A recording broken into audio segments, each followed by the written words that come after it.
Hi, folks, and welcome back to Petalburg Woods, the beautiful, lovely podcast where the grass is green and the girls are pretty. Let's talk some Pokemon.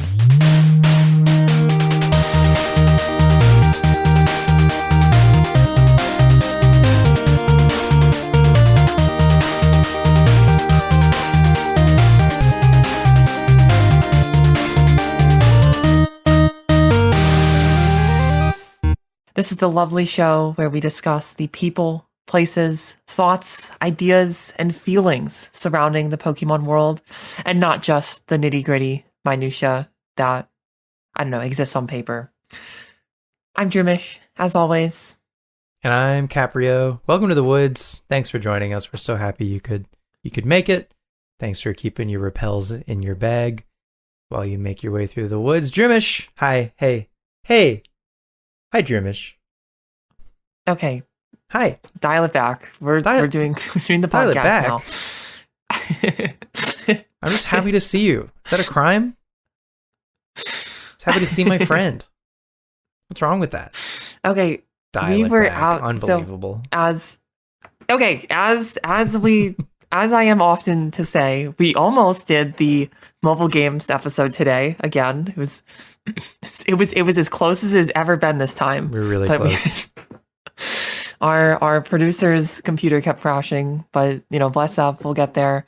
So instead, I've got a really cool pitch that Capreo seemed to be into. We're going to be talking about is forms like an acceptable thesis for this? Do you think that's all encompassing enough? Like, I know you know what a form is, dear viewer, but the phenomenon of forms is fascinating to me. I guess we're talking Pokemon forms, let's say artistically, mechanically, and even like causally. Why forms? Yeah. Is that good? A little over-explainy, but No, I think you're forms. Good. Yeah. Forms. No, I think like when you initially pitched it, you were like, is there enough here? And I was like, oh yeah, there's more than enough here. So I think we've got a lot to talk about. As far as what we've been playing lately. Our favorite segment, favorite segment. I've been playing some ZA still. I'm like pretty much done with the post game. There's a pretty tedious thing you have to do many, many times in order to get the shiny charm. And so I guess I'm doing that, but I'm not loving the amount of times I have to do the thing to get the shiny charm. So like, it'll happen eventually. I'm not gonna like sprint to get it. It'll happen when it happens. If it happens, I'm frankly not too fussed about getting the shiny charm in ZA. But I've completed my living dex, and I'm at this point just waiting for the DLC. So, but that's pretty much me. I haven't done much since really last we spoke. Of you. Doing a tedious task and waiting for the DLC. That's really brave. I'm really proud of you. Thank you so much. What have you been doing? I have been playing my fair share of ZA. I think it's fun. That's right. Bravery. I think it's really fun. Be brave. I'm truth. so brave. It's fun. That's my brave statement of the day. I think I played it and then I was like having fun and I said, wow, this is fun. 10. It's usually how it goes. Like many video games I have played. I played this one for a couple minutes and I said, it is perfect. I will continue playing. Yeah, I'm still not that far. I don't get to play very often, just a little bit each week. And it's usually on stream also. Apparently it's a federal fucking issue that I shiny hunt on stream. Even though that's what I'm enjoying doing right now. But I'm finding I'm finding the shinies. It's my mundane activity while I talk to my friends on twitch.tv/droomish_. You found a few at this point. I did. I'm starting to, I don't know, I keep saying this was like, I'm getting it more and more. I'm getting this little activity. I think because they sparkle, that helps a lot this time. little. It's the little things. It really is the little things of The I sound hear it. I coming see it in back. the overworld. Yeah, the sound thank coming God. back is huge. I know this hardly applies to everyone, but there's so much shit above you. There's rooftops and stuff all over the place, and you hear that sound, and it's like, okay, look, everybody, chill out, like calm down, You gotta find the guy. He's somewhere. I promise. It's true. Yeah, it becomes a little bit of a game of hide and seek when you hear the sound, because you're like, where the fuck? This guy could be anywhere within a 50-meter radius or whatever it is. Yeah. So I really enjoy it. I'm like appreciating, I guess, it's juxtaposed with the three-dimensionality of the game, and maybe that was done on purpose. It makes me wonder if that's just, if they thought that was a mistake, or if this is a special concession for a game that is very 3D, that is very up, down, left, right, I guess. I just like the sound in general. It's good sound. Yeah. I don't know. It makes me easy. It makes it easy. It makes me happy. Little dopamine. Makes me smile even. And then I really have just been surrounded by beauty. Pokemon, that game's pretty fun. I continue to play VGC even though I'm not very good at it. But most recently, okay, here's my highlight though. That is not just like mundane chatterings. Is I went to a trade show for the card game, and that was a hoot. And it was mostly just people there who were just into the game. They were like normal folks. And I know, like if you ever tried playing the Pokemon cards, you're looking long and you're looking far for somebody who's normal when you're playing these games, because it's a brutal landscape out there. And I can't really buy any of this stuff. But I have my binder. I have my binder of cards that I put away from like Gen 7. That was when I played the most. Was Gen 7. So I just put all these cards away. And now I've got kind of a bank, I suppose, to rest upon. And it was just fun. Everybody was loving Pokemon. Everybody was looking at each other's binders. I look at some girl's binder and I'm like, this is beautiful. Oh my God. And she's looking at my binder and she's like, this is beautiful. Oh my God. And that happened like 5 times, and people are just being nice and liking Pokemon. So that's so fun. Just talking about it kind of puts me in a flowery mood. I love Pokemon, as May famously says. I love Mega Raichu Y. Yeah. And I love Vanillux. Yeah, that's me though. I guess. I don't know, I'm big things in the works. Big things in the works, I would say, but we'll get there. Sweet. So why forms? Why forms? I guess I'm struck by forms because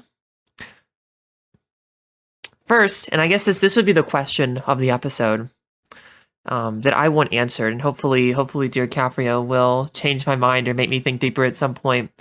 Just like, why? Well, so okay. Here's okay. So like for fun, obviously. Let's I guess punch that one out of the way.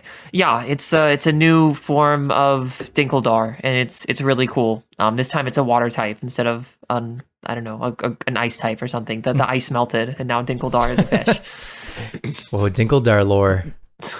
Yeah, this is my vastly developing OC Dinkeldar. However, Dinkeldar evolved from, I don't know, Dinkeldoo or something, whatever. This is getting too complicated to matter.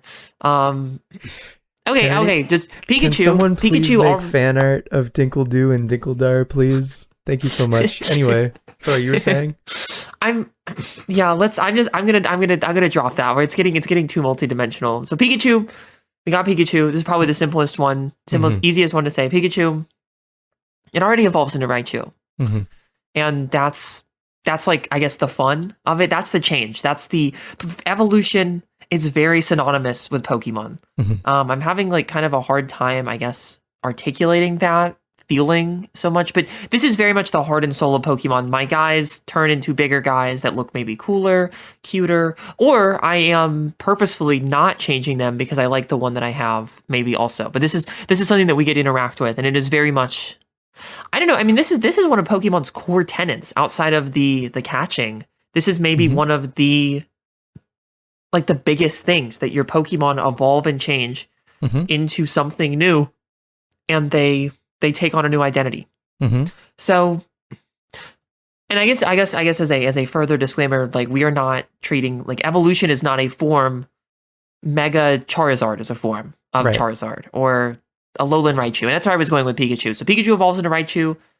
Why Alolan Raichu? Why are we doing Alolan Raichu in addition to Raichu? Raichu was already the thing of Pikachu. It was the change of Pikachu. Mm-hmm. So, what is the point? I guess is that. Are you with me? Are we in the ballpark? I guess just to make sure everyone is on the same page, when we talk about forms, Yeah. we're talking about a remixed design of an existing remix. Pokemon.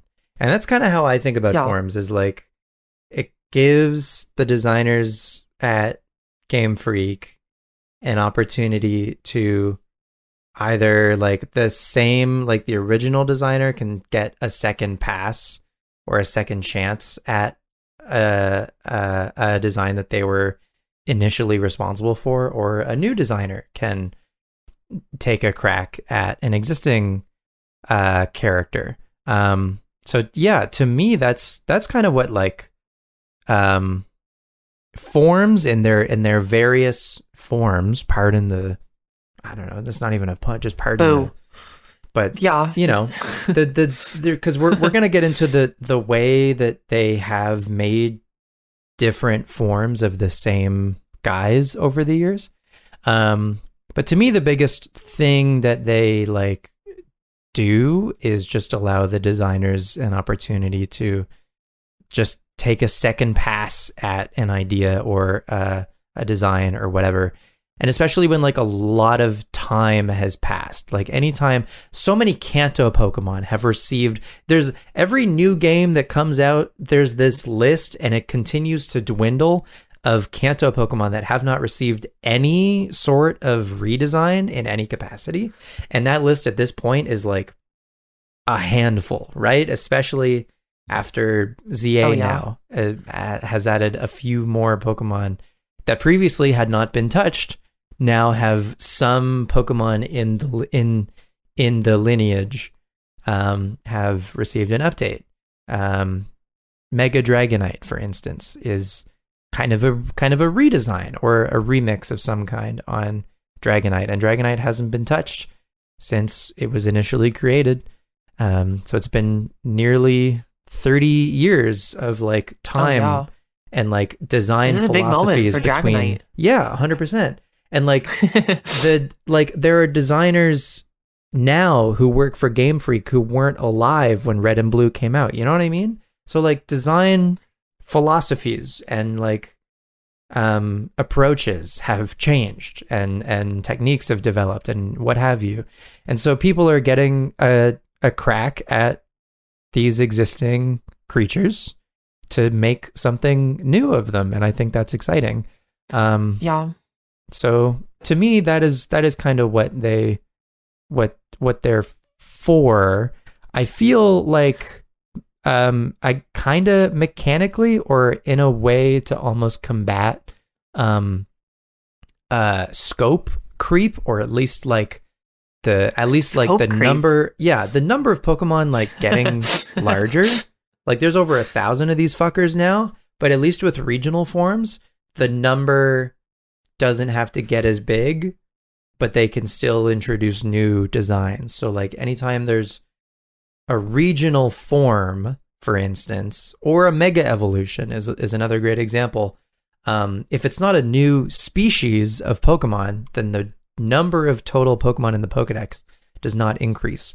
That's still a different, at least for regional forms, that's for Pokedex freaks like myself, that's still another guy that we're going to go catch and put in the box. But definitely for mega evolutions, that's not even like a boxable guy. Like for ZA, there are no new Pokemon in ZA. Think about that. There's a whole bunch of new designs in ZA, but there's no new Pokemon. There's no, the number is not increasing from 1,025 with the release of ZA, okay?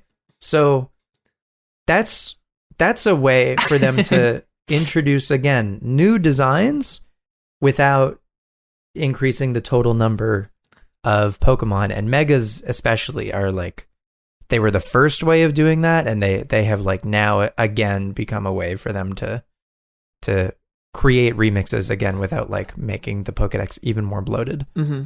So I don't know. That's why I think they exist. If that helps. Well, it does. I guess it kind of, and I'm fascinated by the concept of scope creep. I always thought that more was better, more Pokemon, more fun. But you've made me consider something different. I don't know. I still want more Pokemon. I love Pokemon. Yeah, I mean, I feel that like tens of thousands of them. I feel that like Gen 5, for instance, is like pretty bloated. Interesting. So I don't know. There are some Pokemon that like if they got permanently dexited or something, I wouldn't be, if whoa, that would be crazy. If we're not killing them. If Bruxish never came back, I wouldn't be mad. Enough about this. They're gonna do it to Blastoise or something. No, come on, no, they won't.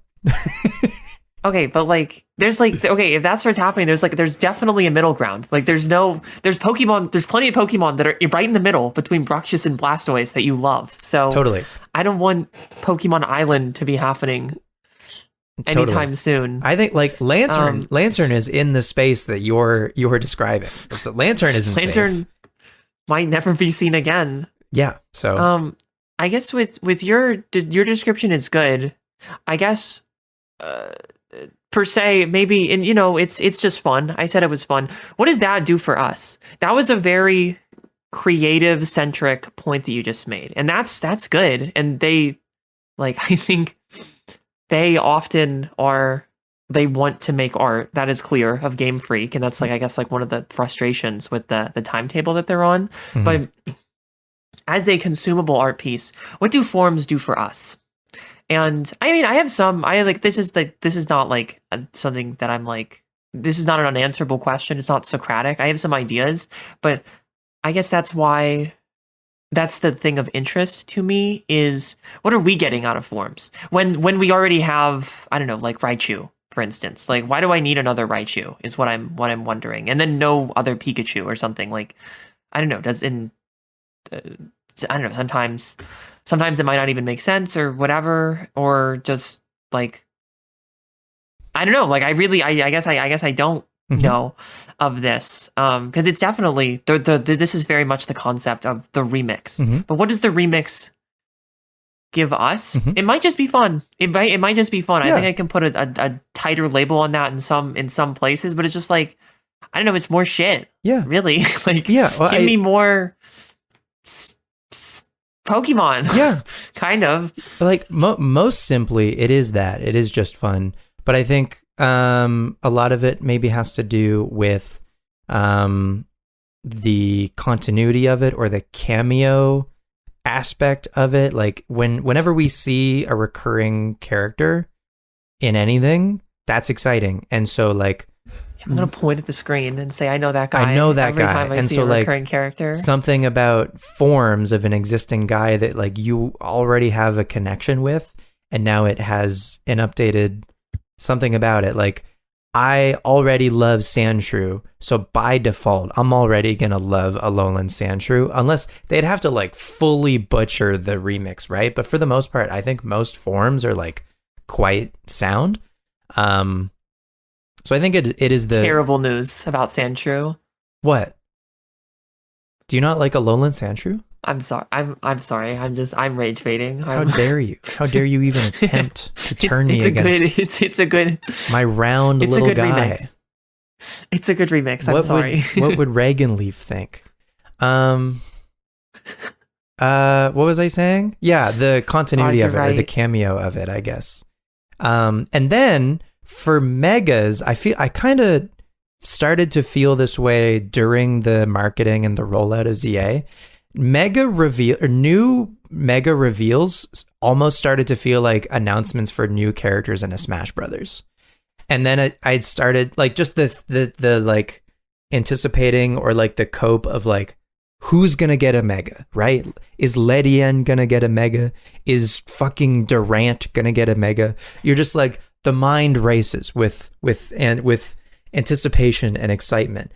And so to me, again, this is like specific to megas, is like what character, again, that I already have like an attachment to is gonna be included and get this cool new thing. What character is gonna be the next fighter in the next Smash, you know? Well, Is it finally gonna be Geno time? God willing. I think you're touching on I guess one of the more specific benefits to us is because famously the original like Gen 6, it very much seemed like in Gen 6 that megas were being chosen in many cases. I would say even the majority of cases, we want to make Pokemon that suck, not suck, for lack of a better terminology. For some of them, yeah. We have made Mawile into a Pokemon you can actually use Yes. in battle. We have done the same for Beedrill. Manectric. Mhm. We've done the same for Beedrill. Mhm. And Totally. I mean this still goes with like it's just fun and it's your favorite. But there's a very, I think, a mechanical aspect to it sometimes. And the megas are probably the strongest example of that. Mhm. I kind of feel bad the way that we formatted the the points for this one, because we're talking about these functions now, but I guess just kind of we can just roll through the ages now on this note of, Well, do you because want? in the B or what? Well, do you want to finish your thought on megas mechanically, and then maybe we can do that? Oh yeah, well like that is the first point. I mean, Okay. like the mechanic, because that's what it was originally. That's what I'm saying is like the original forms were mechanical, Mhm. or I don't know, like maybe like artistically mechanical, Mhm. a singular gimmick. Nidoran is a form, but it is a I don't know, I guess like it's not just a novelty, like that's its thing, Mhm. right? Like, and that's its thing in gameplay. Mhm. So I guess I'm blurring the line on what a gimmick is. But so we have Nidoran male and Nidoran female, Mhm. and there's no other Pokemon like this. We're demonstrating gender dimorphism, and they would do that again later Mhm. to a certain degree, starting in Gen 4. But this is its thing. Its thing is having a form, or I don't know, some vague instance of having a form. And even though this one is like, actually no, this one is not aesthetic, because they're very much two different Pokemon. They're like two shades. Nidoqueen and Nidoking end up being two shades kind of the same Pokemon. They do like slightly different things. Mhm. And I would view this ultimately as a very mechanical difference. I mean, it's like the same thing as saying, I don't know, like Charizard's thing is being a flying fire dragon. Well, Nidoqueen and Nidoking's thing are being a king and a queen. That's their mechanic that they do. And they didn't have like genders like broadly for all of the Pokemon at the time of Red and Blue. So then they just made Nidoran male and female, two different Pokemon.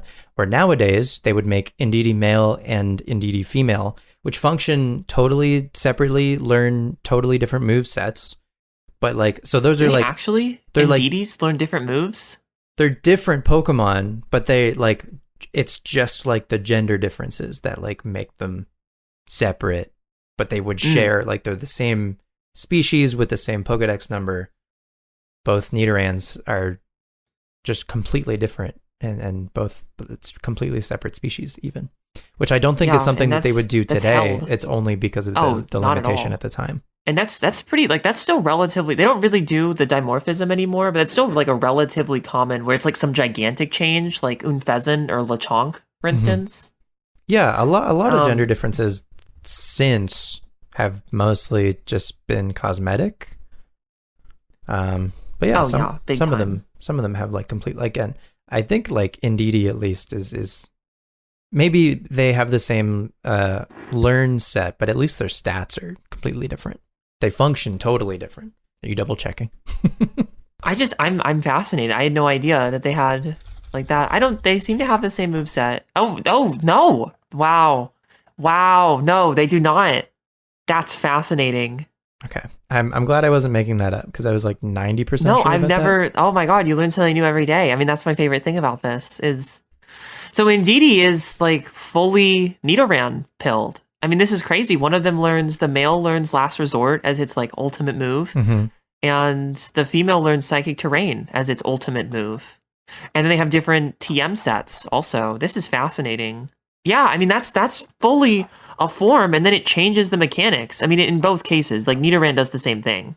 So yeah, the male gets power split, female gets guard split even. So, and that again, just they both function. I think the male one is an attacker and the female one is a supporter. But anyway, all of that to say, just like two versions of like the same idea or the same species, just under the with the same name and dex number, where again that is different from how Nidoran male and female functioned back in the day. Anyway, that was a tangent. And I mean, well, no, that was I learned so much about Indeedee on this episode. Hell yeah. Indeedee fans, sound off in the chat. Indeedler. I guess, okay. I guess maybe like on the most basic level, I like it doesn't. I don't know. It's kind of goes without saying. Like I don't know why have two different guys. I don't know why have one guy. Why have why have guys? Yeah, why have guys at all? If that's going to be your question, I think we're beyond that question. Like because we have Pokemon. Like we're gonna I don't know. We're gonna do weird things with them. But I guess maybe also to that as obtuse as that point is, it's like, well, this is its thing. This is Nidoran's thing, is that it has two.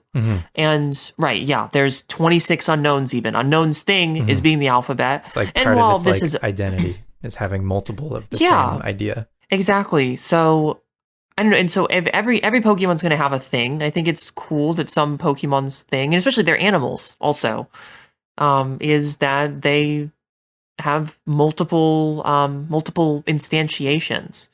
I don't know really where that fits in. I'm gonna just say it now, like I guess like at the beginning. I think there is like obviously there's an attempt to storytell in some way here. Like this is like they are.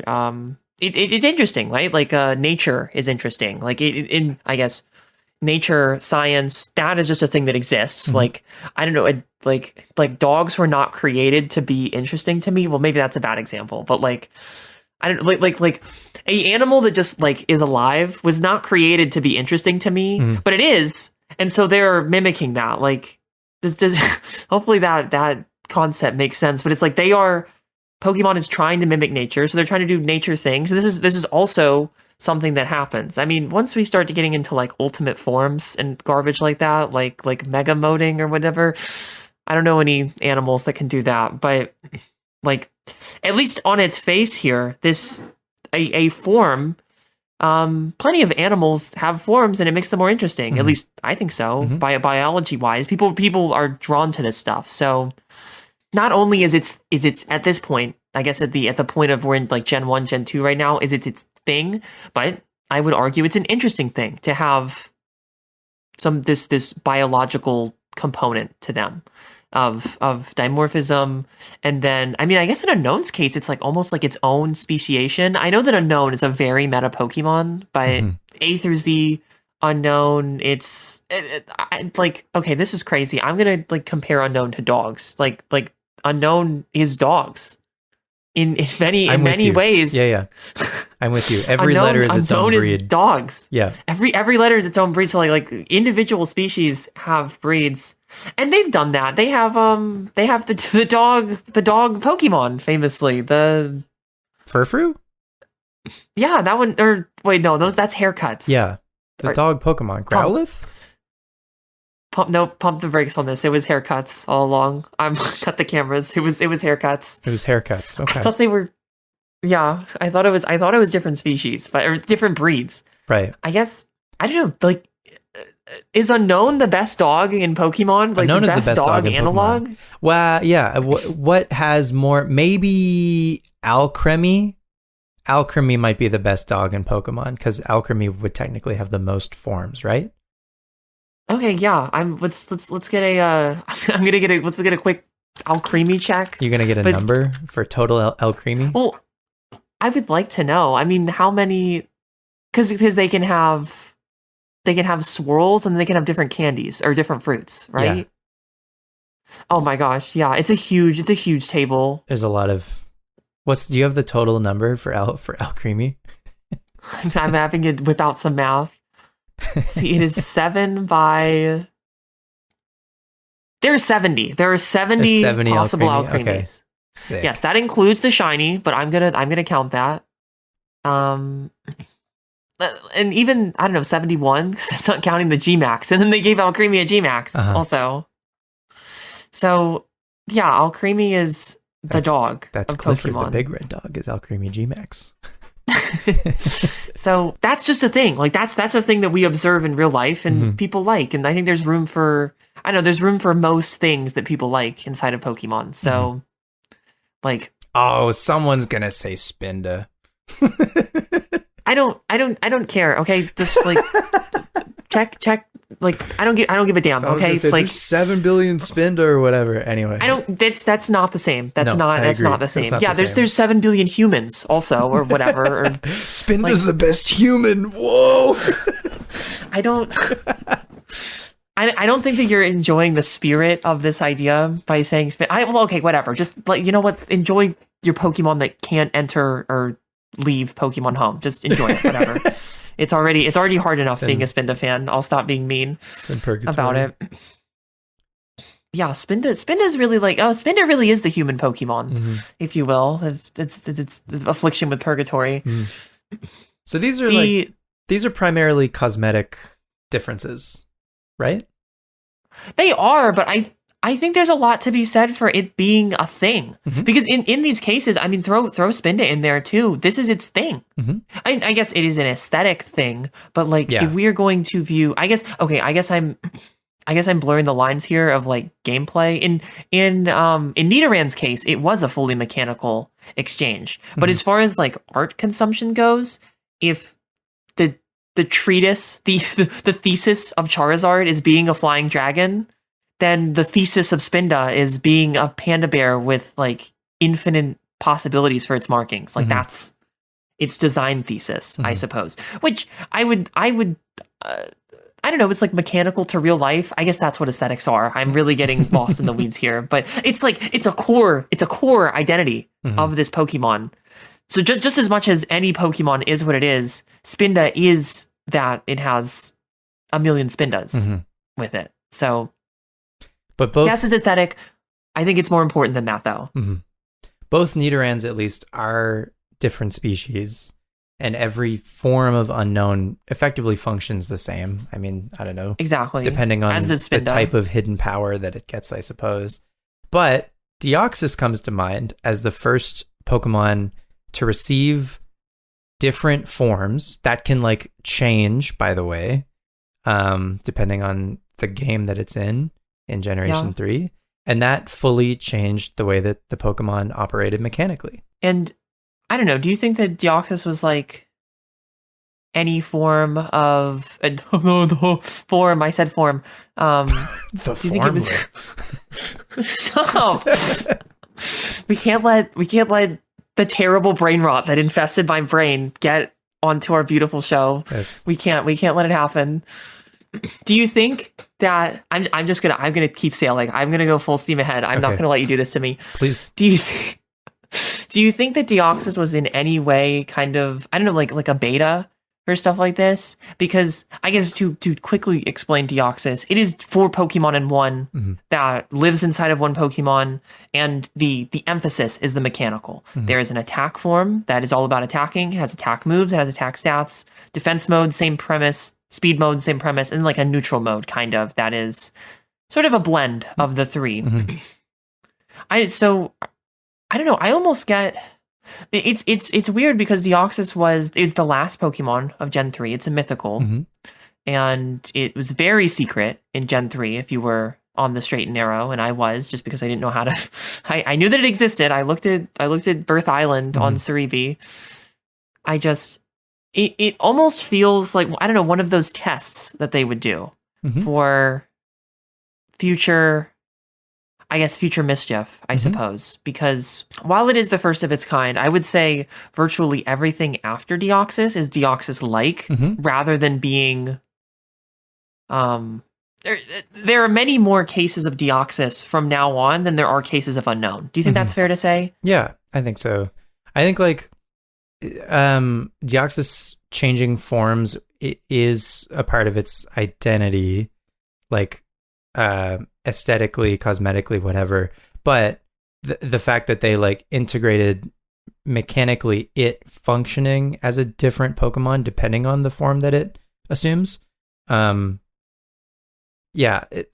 that was like kind of the first time that happened in the series, and I think like I to me it's like a chicken and egg situation. Like, did they think of the idea and then designed Deoxys to fit the idea, or did they design Deoxys and then think, what if we do this with it because it would suit it, right? Yeah, and don't tell me if that has an answer. You people talk about stuff like this, and then it's like, hi, I read the Terra leaks, and I'm going to tell you like the day that you were born or something, and I'm like, I didn't want to know all that. I'm speculating right now. Historically, I would say that is probably an unanswerable question, I would guess. Mm-hmm. But also historically, I think that makes it just as fair to say that Deoxys is a progenitor for many things in Pokemon. Yeah. And it's I don't know, it's cool. Deoxys is cool. I want to shout out like it might be my favorite Pokemon at this point. It's like at least it's top 2, and it might not even be 2. I love Deoxys so much.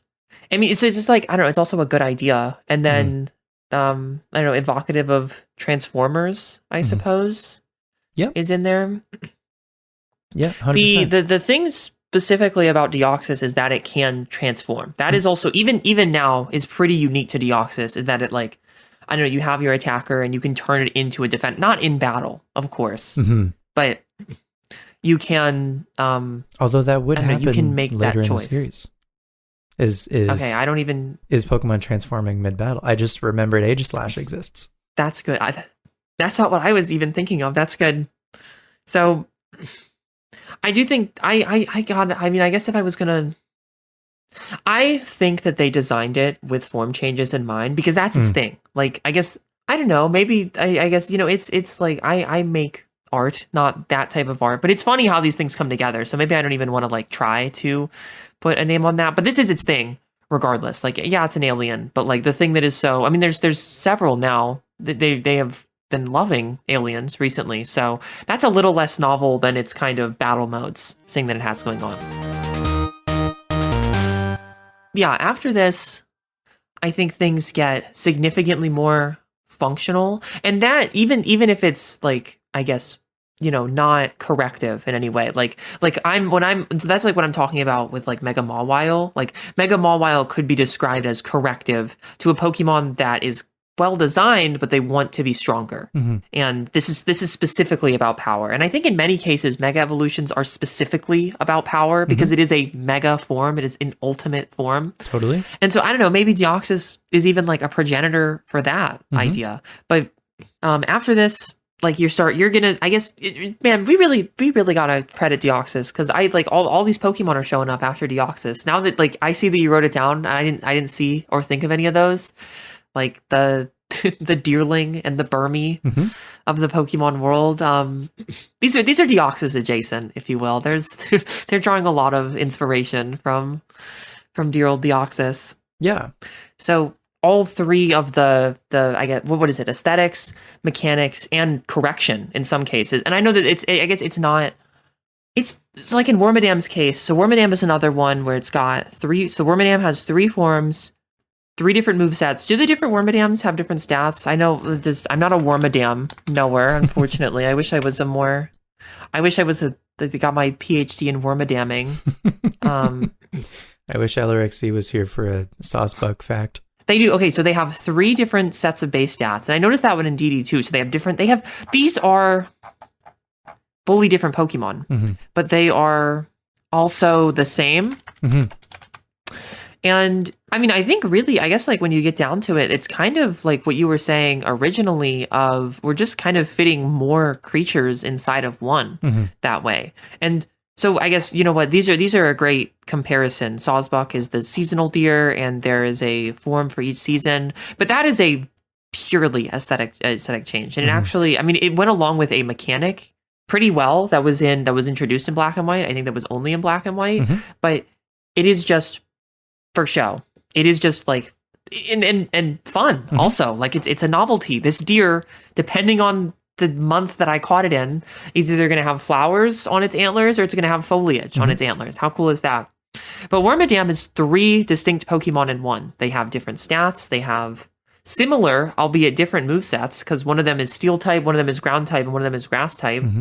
They are fully different. I don't know. We're just squeezing more stuff into one. Is that kind of just like, I don't know, is that a free baseball moment, I guess, of just like it's just more. I don't like it's kind of just, I don't know, a good idea if it makes sense. And in Wormadam's case, I think it makes a lot of sense that is this bug that is making clothes out of whatever random shit that it can find, and so it's some environmental storytelling, and I eat that shit up. So I really like Wormadam is goated. It's just Wormadam gets a 100. Yeah. I'm saying.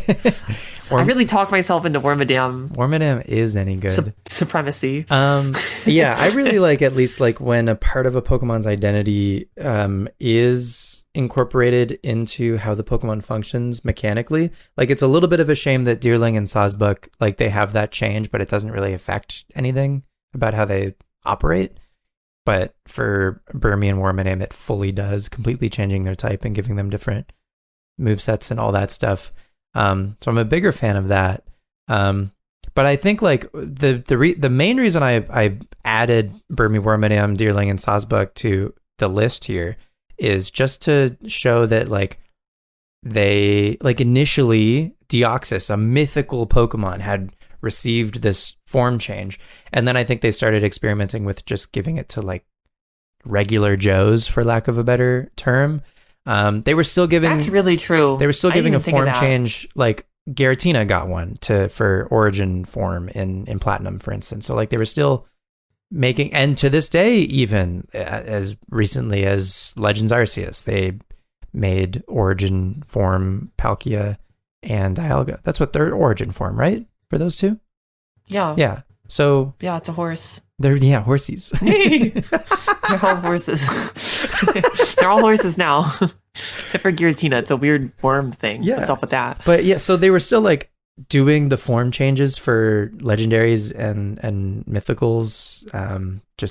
That's really true. Just look at Keldeo and Genesect and stuff. Yeah, but like it's they were also special. They weren't just reserving it for those Pokemon. They were still letting regular Pokemon see these form changes. Yeah. And they're like, I mean, sorry, Wormadam. I mean, I'm getting pretty excited about Wormadam, but like Wormadam's no mythical, so it's mythical in my heart. Yeah, it kind of is. It's kind of awesome that Wormadam is that way. And around the same time in Gen 4, they made gender differences much more noticeable. I mean, in many cases, existing at all, and that's that's pure storytelling. They kind of even tell you that in the game. Like, we're going to give you a little button on your Pokédex. You just, I don't know, get a little more research intrigue, I guess. Yeah. There's a big basis of biology in that, and it made Pokemon feel more scientific. So I think the benefit there was very, very straightforward. Yeah. Let us know if you've ever been tricked by a female Hippowdon into thinking it was a shiny. So then we're after Gen 4, we're after Gen 5 at this point. So then we get to Gen 6 and they introduce Megas. And Megas are the first time that, because so far all of the forms of Pokemon were like released at the same time. There weren't, other than I guess Origin Form Giratina, really, but that was at least still like in the same generation. And Shaman and Rotom, Shaman and Rotom, totally, yeah. No, good shouts. Yeah. You're keeping me honest. Megas to me are the first instance of them really like taking existing designs and remixing them, and also, as you mentioned, like with the purpose of like making them more powerful, making them the ultimate versions of these designs. But they are like a kind of form. They absolutely are. And those also, I guess the like up until this point, this was not, and like I guess I always get worried I'm like leaving the zeitgeist of what like our mission statement is as the podcast. But like when megas happen, that's when this is no longer just like, because before this, even though there's several examples and they're kind of getting, I guess, more comfortable after Deoxys, in all of these cases it is always their thing or some special privilege afforded to a legendary or a mythical, right? This is always like it is a special privilege, and it still is a special privilege. But like when megas come about, that is when forms, I guess, like enter. If we're counting megas as forms, which we are, I think it's silly to think of them any other way. It's a different form of that Pokemon, even if it's a like an evolution or a mega or something. It's their ultimate battle form. I think this is really when it like enters the zeitgeist of it, and like. There's just because there's so many megas now, forms are fully a thing. They are not just reserved for. I don't know. I still don't want to call them gimmicks because like they're previously. gimmicks. I think forms were largely like some Pokemon got them because it made sense for their identity. Now it was like, oh, everybody's on the table. Anybody could see a remix possibly, and that's exciting.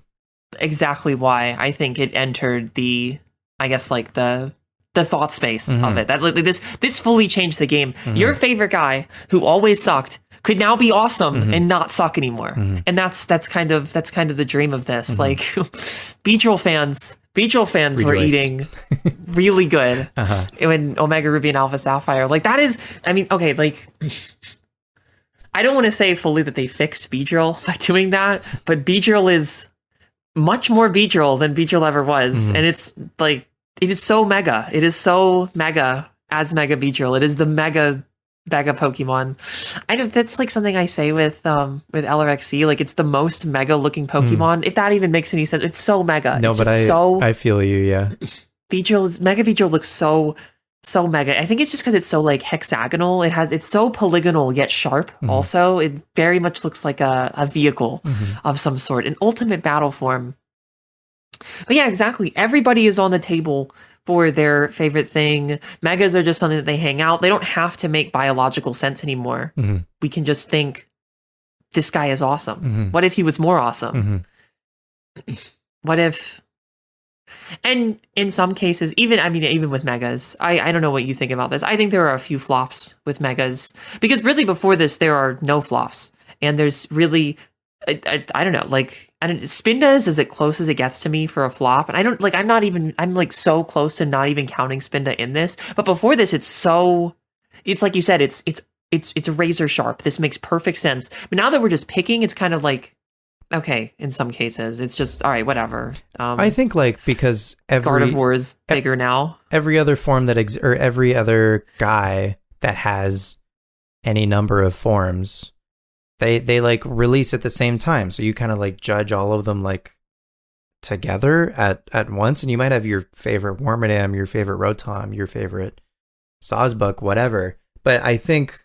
The tricky thing about remixing an existing design is it is impossible not to compare it to the existing design. That's another great point. And so like the is this better than Mawile? That's the thing. It's like, is it better? Does it warrant the mega moniker? Like we saw the outrage at fucking Mega Dragonite because people didn't agree with its wings being on its head instead of on its back. I'm sorry, y'all. It's girly pop. Like it doesn't. It's great, but it's really good. It doesn't match.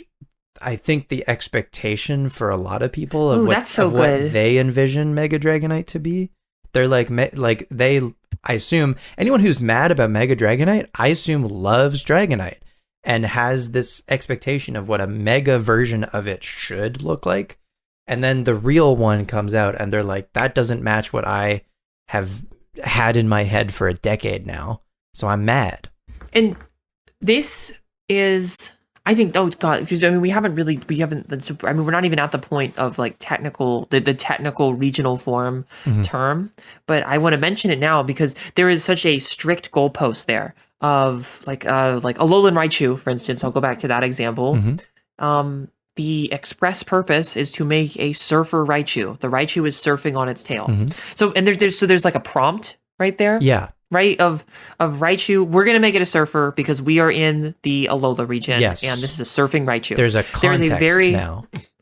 Yeah, there's an express context. Totally. And there's also kind of a I don't know, there's like a communication given by the designer of like, oh, this isn't ultimate Raichu. This isn't like a Raichu that's good. No. It's just we just thought it'd be funny This if is Raichu was a vacation surfer. Raichu. Yeah, and it's like, okay, it's surfing. But when you have something, so megas are very ambiguous, even though it's like I don't know, it's a very anime thing, very, very anime, like very basic to have like, oh, this is my ultimate form. Mm-hmm. We have such like intensely designed creatures. Mm-hmm. I mean, the moniker, like you said, I've never considered that before. Like, it's just good. Like, mega means good. Mm-hmm. Like, this is good Raichu. Mm-hmm. This is good. And yeah, we know someone who doesn't agree with this being good Raichu. So, and you're right. Like, it's probably like lovers of Raichu and Dragonite. Like, this is supposed to be the good one. Mm-hmm. This is supposed to be like all juiced up and stuff. Mm-hmm. So I guess almost the name itself is like, it's not a misnomer, but it's almost too ambiguous, maybe. Yeah. In a weird way, I think it is kind of too ambiguous. Or for I guess like the communication of design versus this is a Alolan Raichu, it's a surfer, and you look at it and you say, oh, it's a surfer because we're in Hawaii. Yeah, I really like that you said the prompt given to really contextualize like specifically regional forms. Like we're jumping the gun a little bit here, but like Galarian Farfetch'd, like that leak truly becomes a sword in the video game Pokemon Sword. So yeah, hell yeah, man, that tracks, and that like gives that design, like the context of it, that gives it more. I'm just like more willing to like agree with it or something, and so then I'm not gonna be as judgmental towards it. Not that I have any beef with fucking Galarian Farfetch'd, but just as an example. But that's a really good point, though. I am so with you. I am more. I like it. I like it a lot. I'm so inclined to agree with it though, because they said, "Hey, it's Sword Fighter Farfetch'd," and I'm like, there it is. I'm pointing at the screen because that's Sword Fighter Farfetch'd, and we're in the place where they had sword fighters. It has a sword and a shield, and this is sword and shield game. That's good because it is what you said it was. It is, yeah. That's crazy. Oh my god, I like it. I'm having fun because you made the thing that you said you're making. And then so a lot of the regional forms, like with that context included, like Alolan Marowak is excellent, largely because of it is Alolan. It is Hawaiian. I'm trying to think of other like Alolan forms. There's some that are like Alolan Dugtrio comes to mind, and like Alolan Diglett. They're pretty funny. I don't know what the Hawaii. They're of based it off all. of something. They are. Someone was telling me about it the other day, and I was actually floored because I just didn't know what the design inspiration was. Right. Like I look at Alolan Dugtrio and I just see like the Bee Gees maybe, or like ABBA. So I don't know what they have to do with Hawaii, I guess, but I'm also ill-informed. But then like another good example would be like Alolan Executor. Like, yeah, that's a tall fucking palm tree. That makes sense. I'm on board with that. It's also goofy.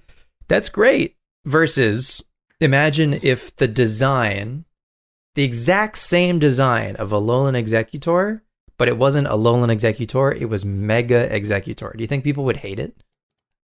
Because it was Mega Executor? I kind of think so. I mean, it's like the dragon typing is a big upgrade, or it's like I guess excitement of whoa, it's a dragon now. It's a dragon now, yeah, or something. But yeah, if that was the mega, would I hate it? I don't know. That's, I mean, but it is like even in like abstraction art like this, or interpretive art, I suppose. Communication is key. I think even in a design, and we said this is the executor from Hawaii. So that's good. But if this is Ultimate Executor, I don't know. There was nothing ultimate about it. This was just a different one.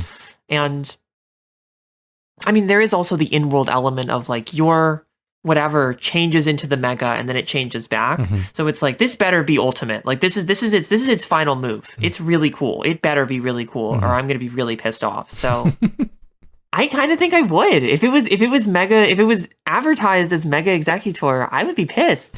That's a great point. It's a great point. Like the regional forms are getting so much more credit because they're just saying, hey, like this is the thing from the place. And that makes a lot of sense. I like it.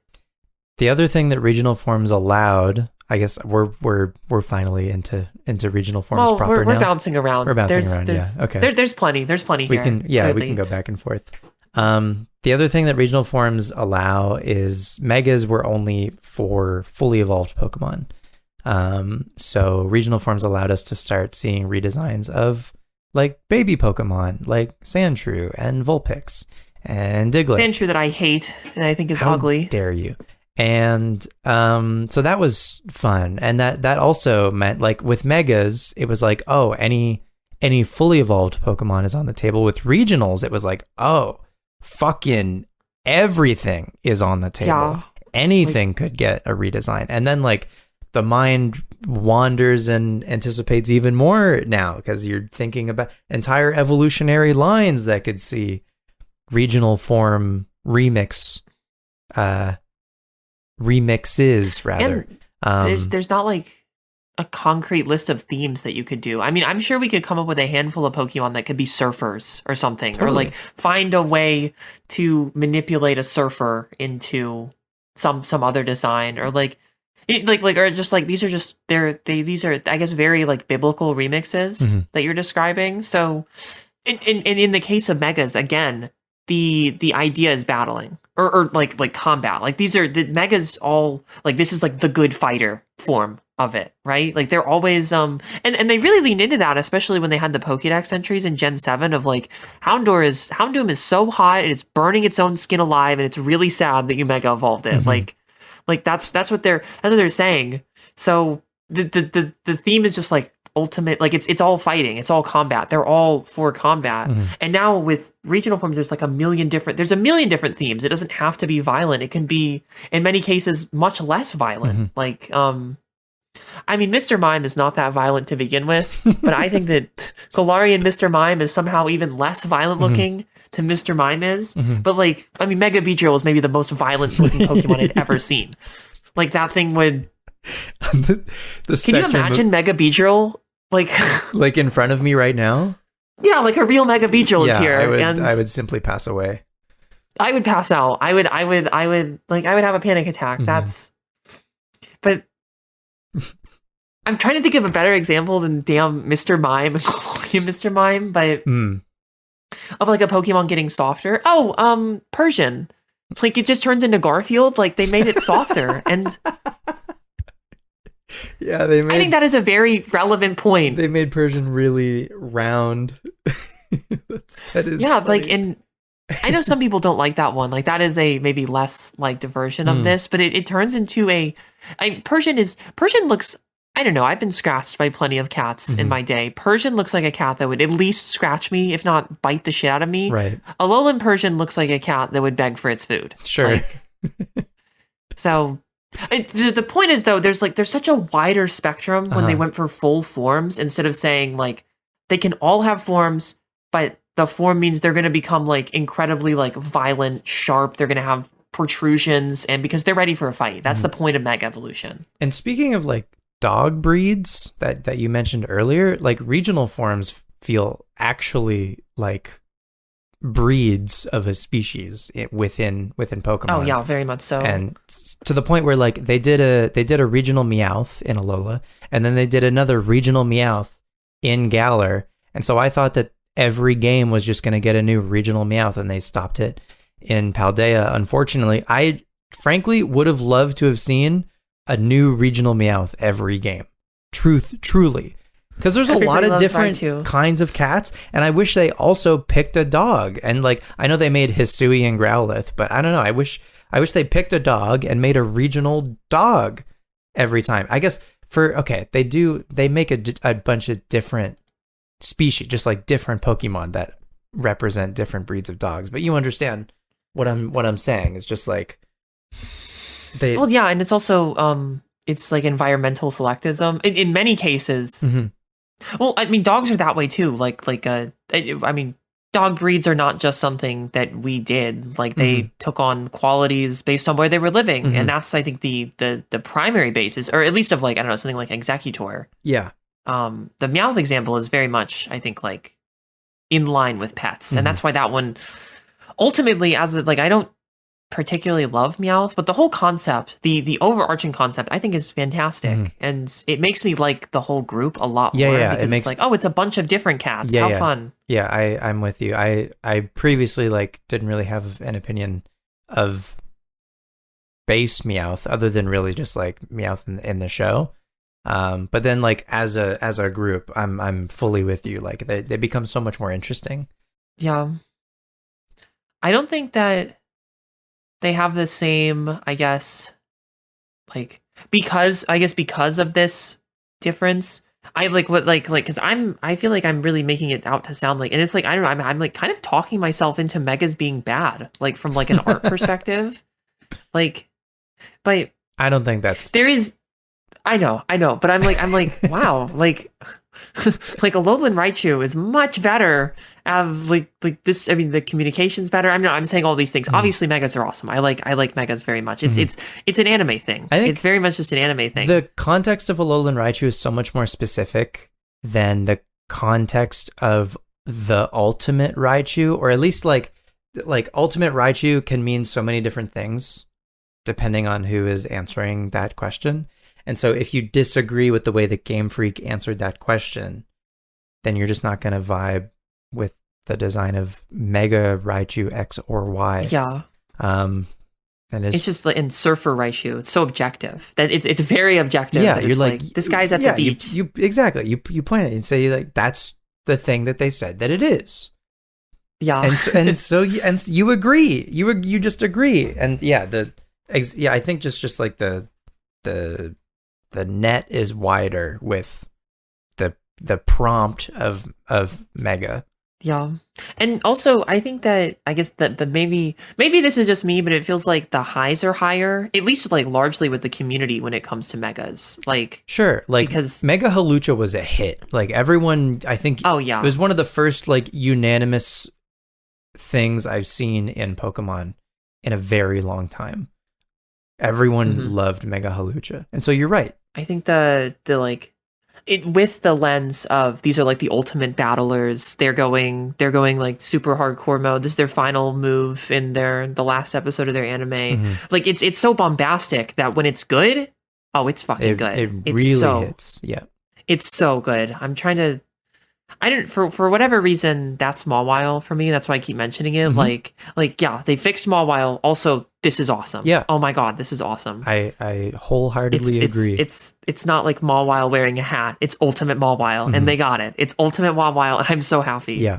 So, I guess this like artistically, I guess that's just like it's kind of a cool risk reward thing to say like prompt versus promptless. Like we're gonna do.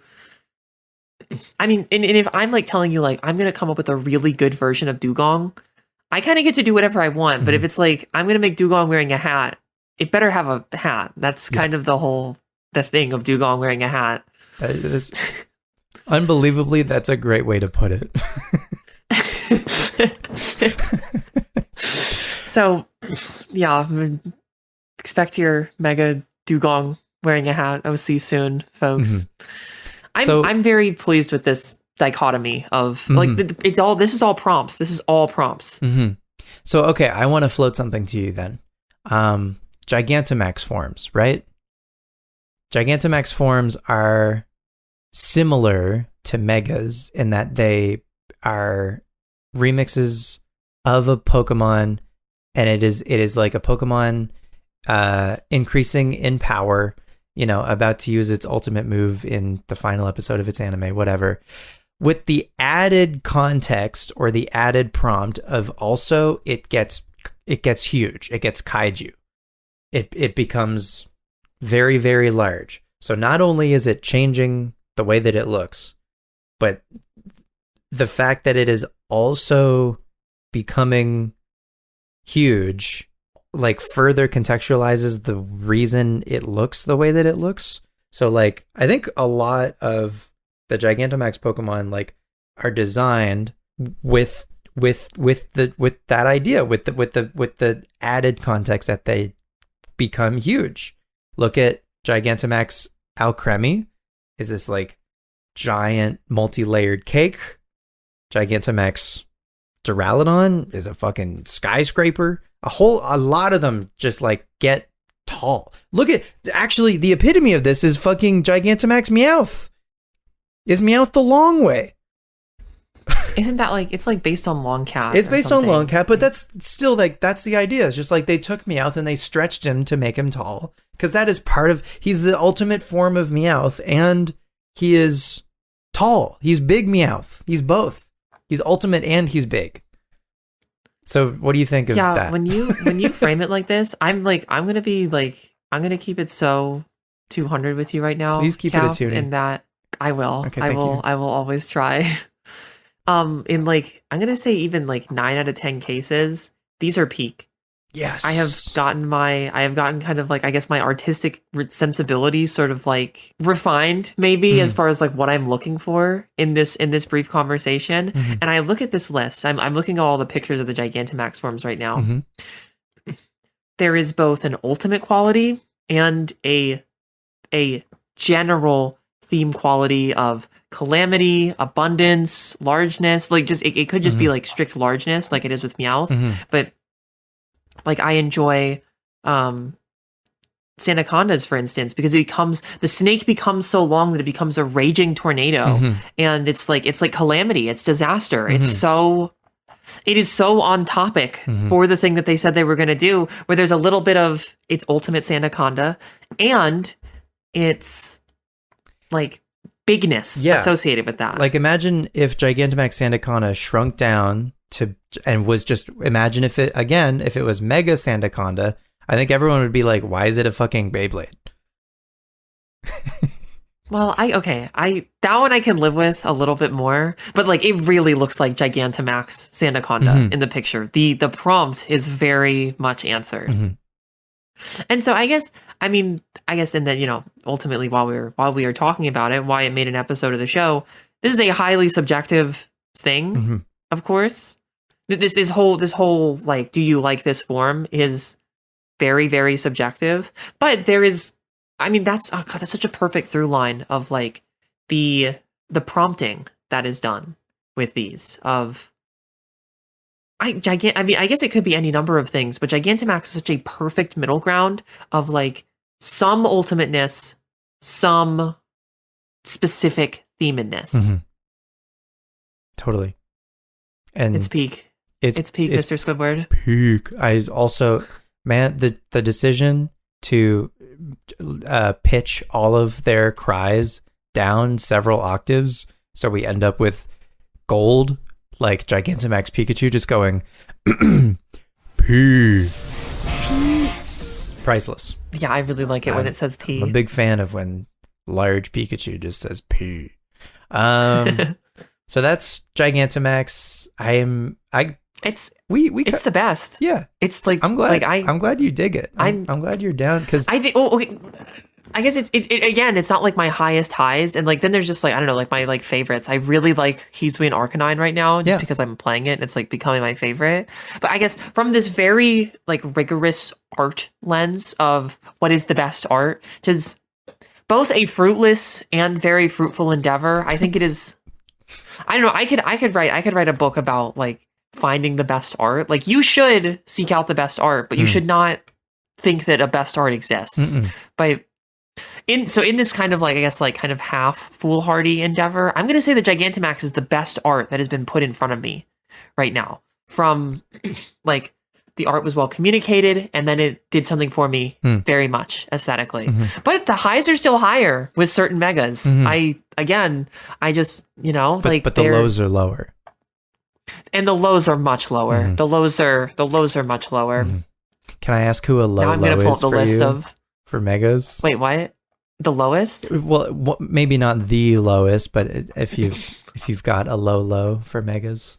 If I've got lows, I don't want to. We don't gotta. We can move on. No, I actually haven't like seen everything in ZA, and I pulled up the list right now. Oh shit! So your list of every mega. So you might. Well, I just searched Mega Evolution. I was like, oh yeah, those guys are on here. Whoops. Yeah. And I'm not looking. So I'm not. This is, I guess, maybe not a complete list. Yeah. Salamence is a pretty low. Yeah. Croissant. Okay. Yeah. I guess so. For whatever reason, I think that while Houndooms is a good idea, it is just like. They didn't stick the landing. It's just not. Yeah, I did not stick the landing. Yeah. Decent prompt for Houndoom, but it just has like a bunch of spikes on it and stuff. I don't care much for that. I feel similarly about Mega Aerodactyl. It's also just like a lot of spikes.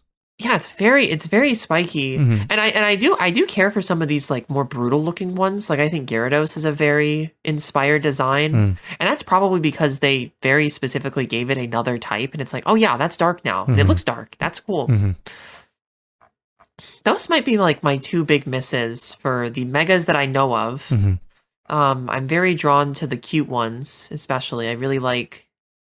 Oh yeah, my big three right now are Altaria, Lopunny, and Mawile. Do with that information with you will. I really like for Kangaskhan that they didn't change the design of Kangaskhan at all. Just the baby exits the pouch, and that's it. It's pretty awesome. It's pretty sick.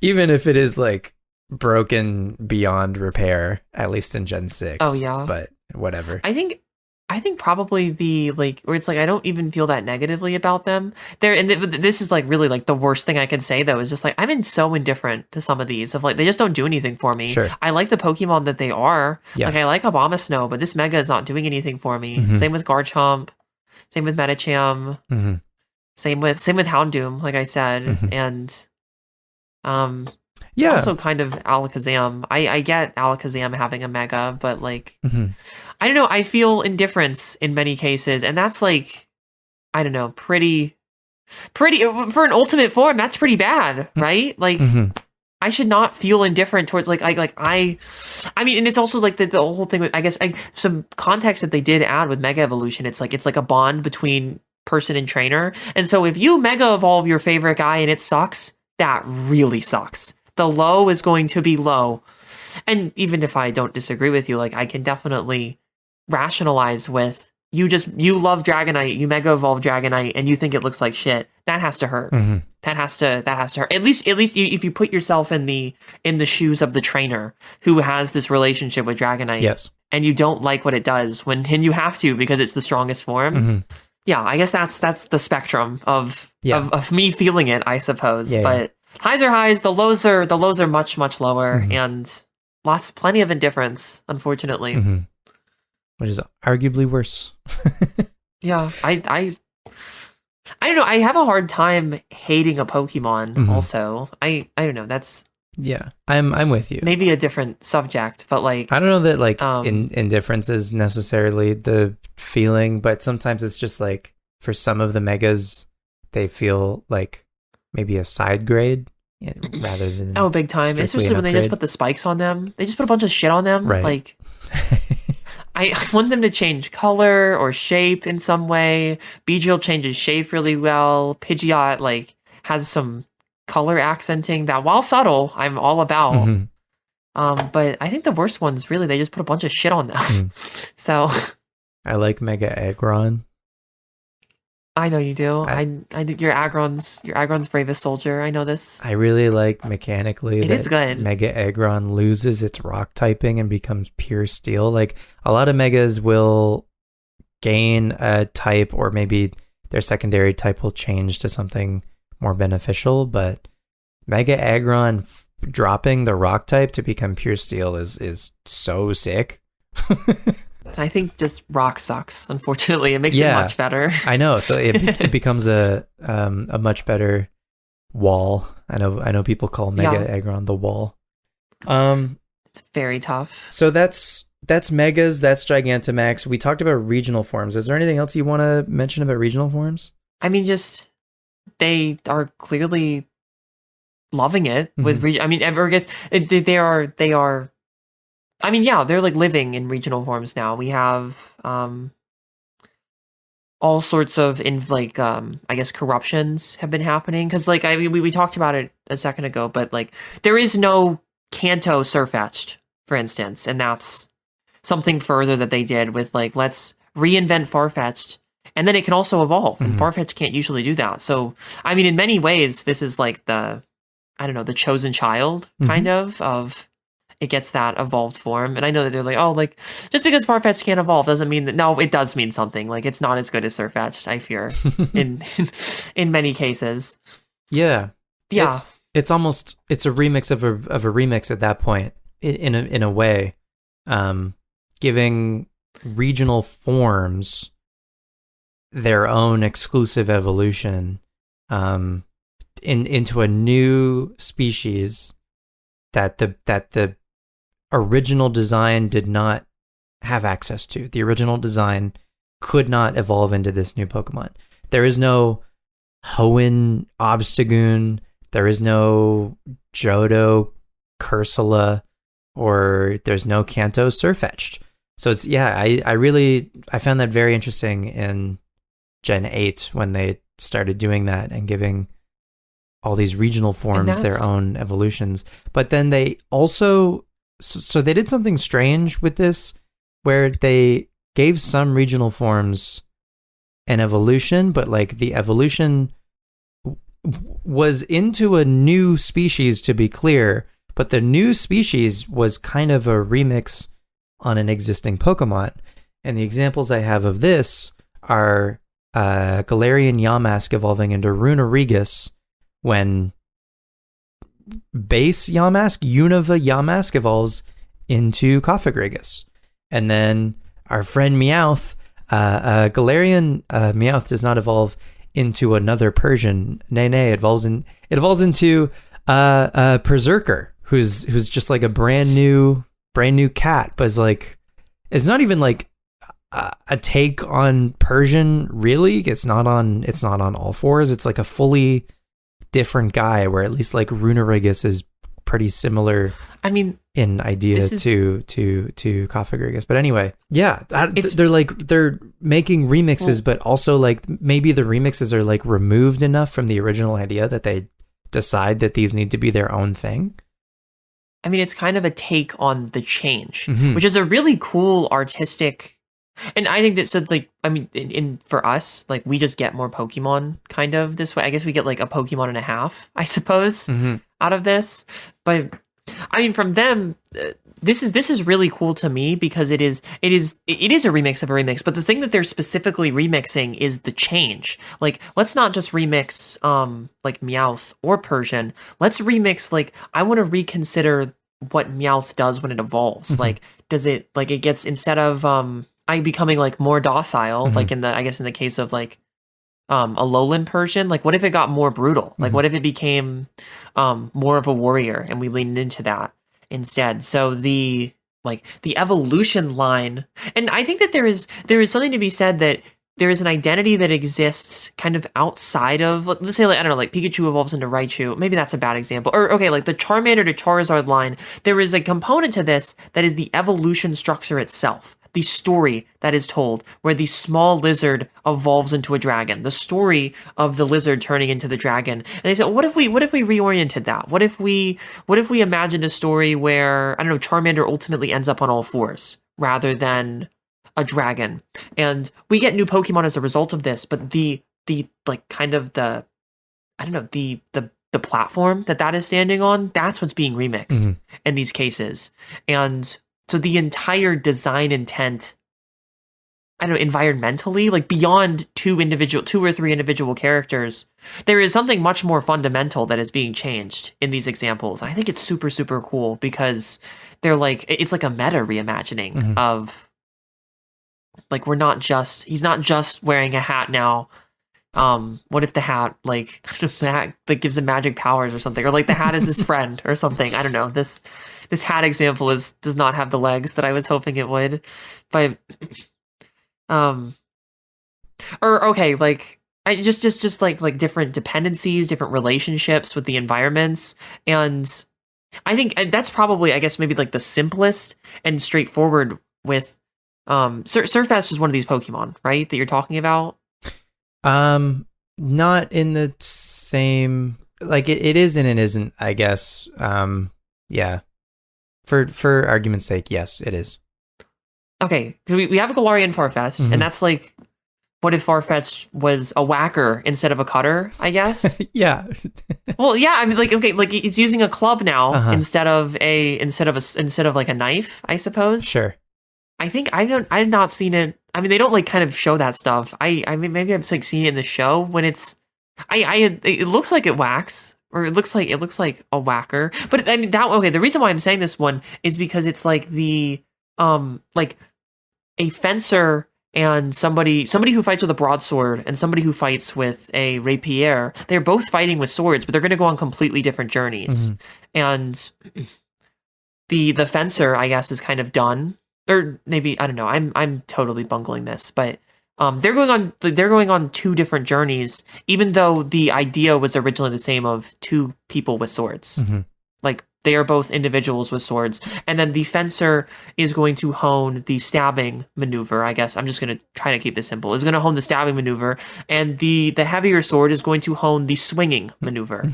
And they are going to tell ultimately, and so I mean, this is reflected in their design, I guess, because we don't see the thing that I'm describing is the thing that we don't see very much of because of like the lack of individualistic animations in most cases. But we get to see that through the design. It's like, so you honed your skills swinging rather than stabbing, and then you turned into this person is what these stories are ultimately communicating. So it's like, I don't know, the story is being I think that's so cool. I'm like beaming about this. I think that is so cool that they have bothered to not just go, it's like, let's just make let's make a version of a character.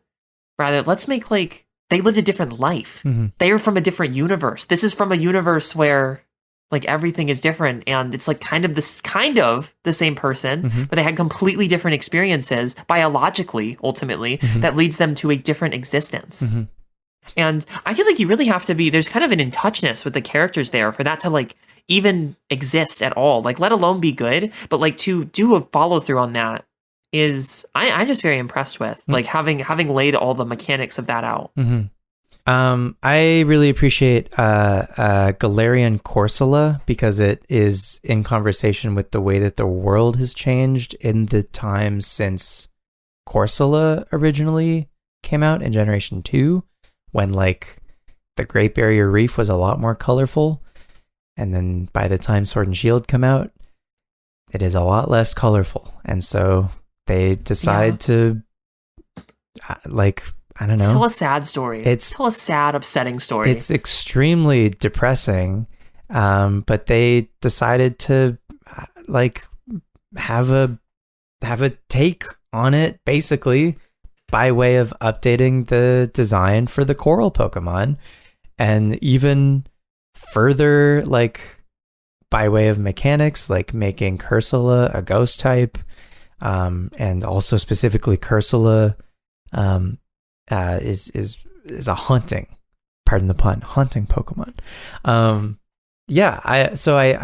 like the opportunity that regionals can allow for in that regard as well. They don't really do that often. Like most of the time, if they're going to remix the design, it's going to be based on a context of like the region or the prompt of it being a mega. But I really appreciate this redesign for like for representing what that thing is based on, like now versus when it was originally created. Because now it's changed, and it's sad for what it represents, but yeah, I really appreciate that Pokemon and that regional form. So they started making evolutions of regional forms, and those became new species, brand new species that had their own dex number and stuff. And then in Scarlet and Violet, they started making entirely new Pokemon that like didn't evolve from a regional or anything, but Pokemon that like were remixes of an existing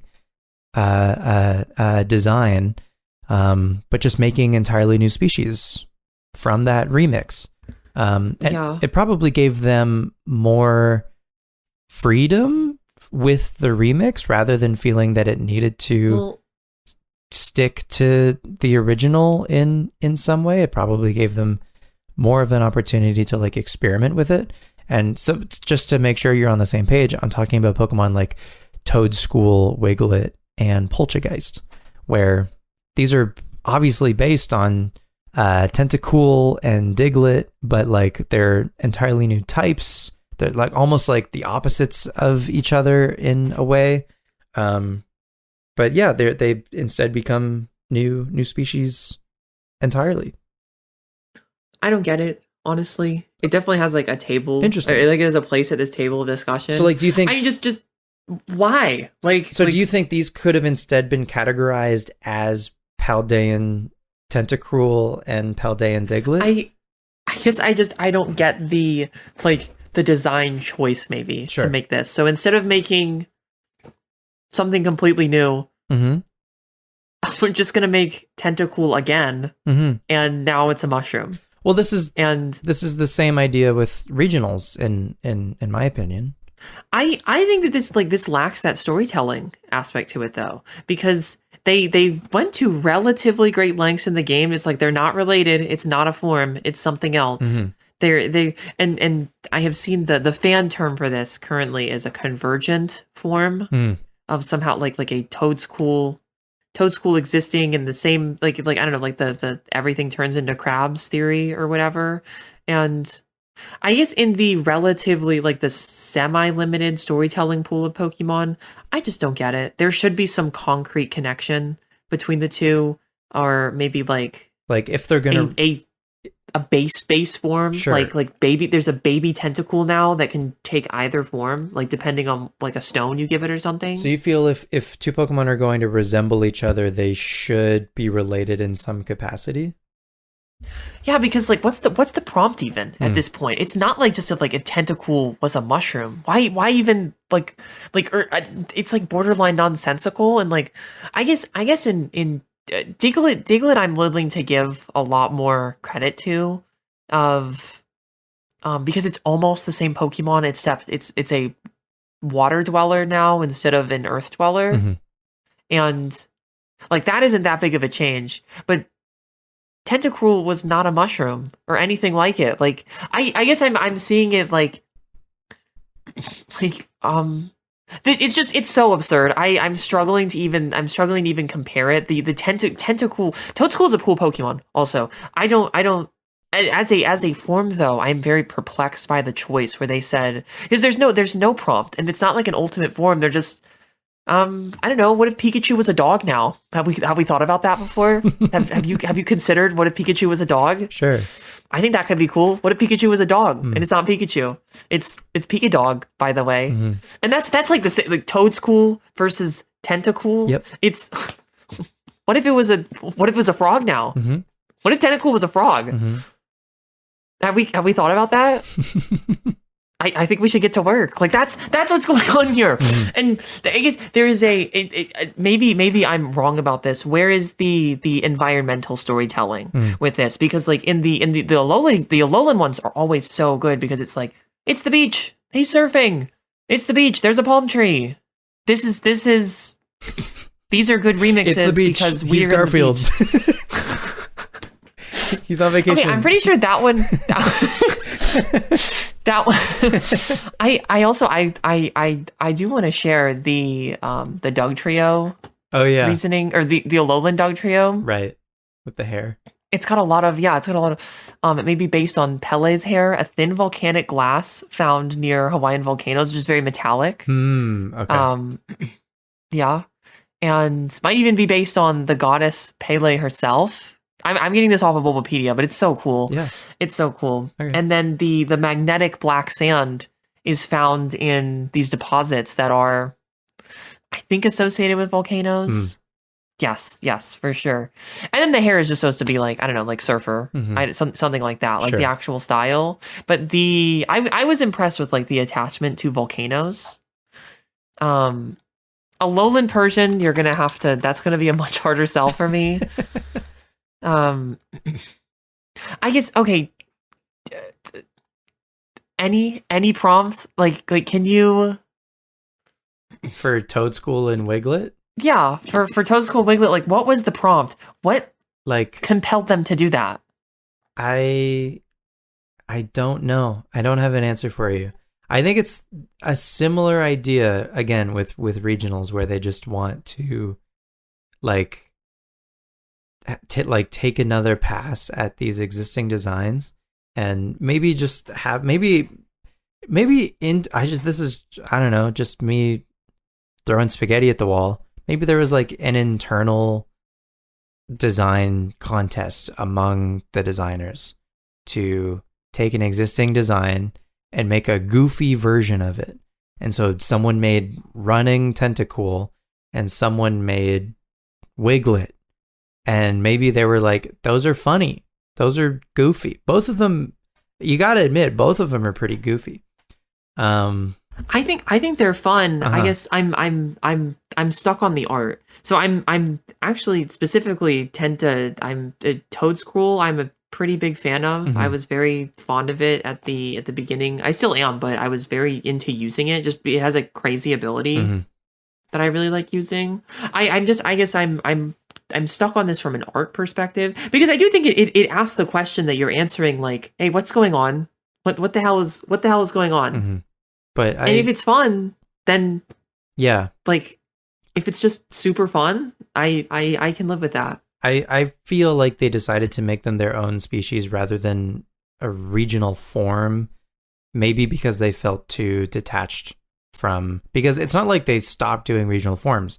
They made a Paldean Tauros, which is like equally as different enough as Toad School and Wiglet, I guess. Maybe not. Maybe it's a black bull instead of a brown bull, so maybe it's not different They're enough. pretty different. They're like water and fire type. They're pretty different. Yeah, totally. The ones who become water and fire are certainly more different, but at least like base Paldean Tauros is like maybe not as removed from regular Tauros. Trying to remember if there are other Paldean regional forms. To your point, something that I don't think that you considered when you were doing all the writing for this one. I do think there's something to be said for Toad School and Wiglet in the kind of realm of playing with expectations, because they pose a certain similarity to the Paradox Pokemon. They do pose a interesting. There is, I guess, that was something that I started thinking about. Like, I did compare the two, and I was like, what's going on in this region for that to happen? I fully forgot about all of them, but they're all forms. All of the Paradox Pokemon are forms. Every single one of them. And those have invited their own, I think, very interesting discussion on like the bar for a form, because it's. But no, like, that's a great point. Delibird but a robot? Yeah, I hadn't considered that. Especially, in the same game as the Paradox guys, the Toad School line and the Wiglet line. Yeah.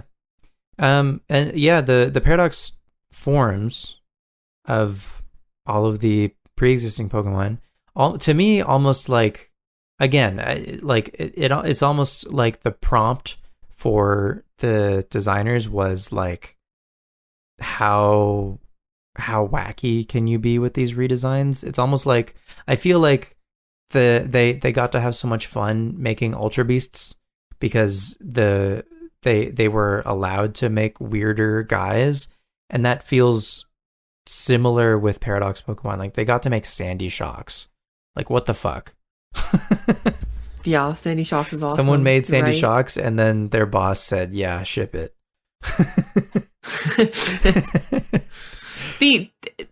It's weird because the prompt is so intact with all of them, but they're almost, I don't even know. I mean, I do have like problems all around with at least the robot ones, especially. They're just like, they're all robots. They're is that the only thing that happens in the future? They turn into robots? Yeah. Am I gonna like I guess that's what always gets me, is just like, oh, like another robot, like welcome to the future, I guess. Everything is chrome in the future. Thanks, SpongeBob. But the past ones are doing a lot of, like, they're doing varied things. Like, yeah, Sandy Shock is a freak, but I get it. Yeah. I get it at least. Uh-huh.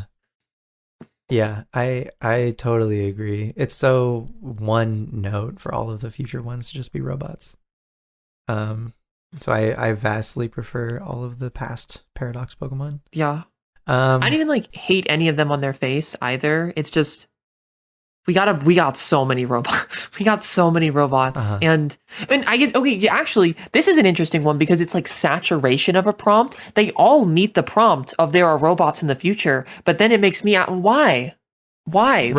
Like yes, that's the future version of Delibird. But why did you do that every time? Why did you make them all robots? It's a bobblehead. There's not and like it needs skis for feet. So, I mean, I guess, I don't know, this is where, I guess the art test sort of fails of the prompt is very much intact. I think with the robots especially, the prompt is so intact that it's bad. It's cookie cutter. That's the problem. Right. That one is all cookie just, cutter. Yeah, that's what I meant by, they're all quite one note or one dimensional, I guess. It's just they all kind of aim to do the same thing. If it was just one and it was special, then it would be like, oh, that's the robot one. But I think what do we get? I mean, in the end, with all the DLC, there's at least 15 of them that are robots. Yeah, and they all kind of robot the same way. Yeah, it's a bummer too what they did with the Unova legendaries, the Swords of Justice. As strange maybe as Raging Bolt is and its long neck, at least it's more interesting than all three of Iron Crown, Iron Leaves, and Iron Boulder combined. Yeah, I mean, it's absolutely what you were saying of all the I guess the convergence that we're calling them, or I'm gonna call them that. I think that's a good name for it. Yeah, and sure. The past Pokemon, they're very memorable. It's good goofy because it makes you remember them. Yeah, Raging Bolt is super memorable. Gouging Fire is super memorable. They're different takes on various dinosaurs. They did weird things with them. It's yeah. I mean, if not even fun, absurd. At least absurd. Yeah. And the robots are not absurd. Yeah. I think the past Paradox Pokemon are not just dinosaur. You know what I mean? It would have been so boring if all of them across the board were just dinosaur. They did do that, at least I guess, with the Johto legendaries. But at least even if they are even if the prompt is just dinosaur, there's a lot of fucking dinosaurs to choose from as far as how to or which ones to model your redesign of Entei on. I think it's important that they actually change shape.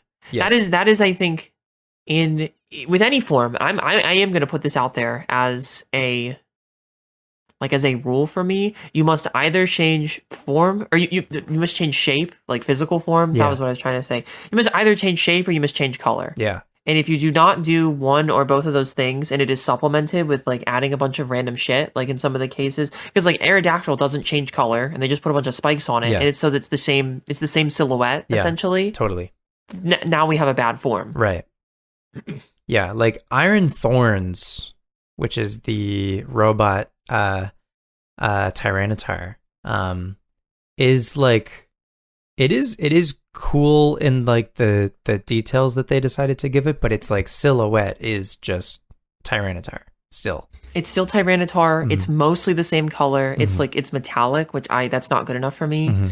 And that's most of them, I fear. Yeah. Iron Hands and its Iron Hands.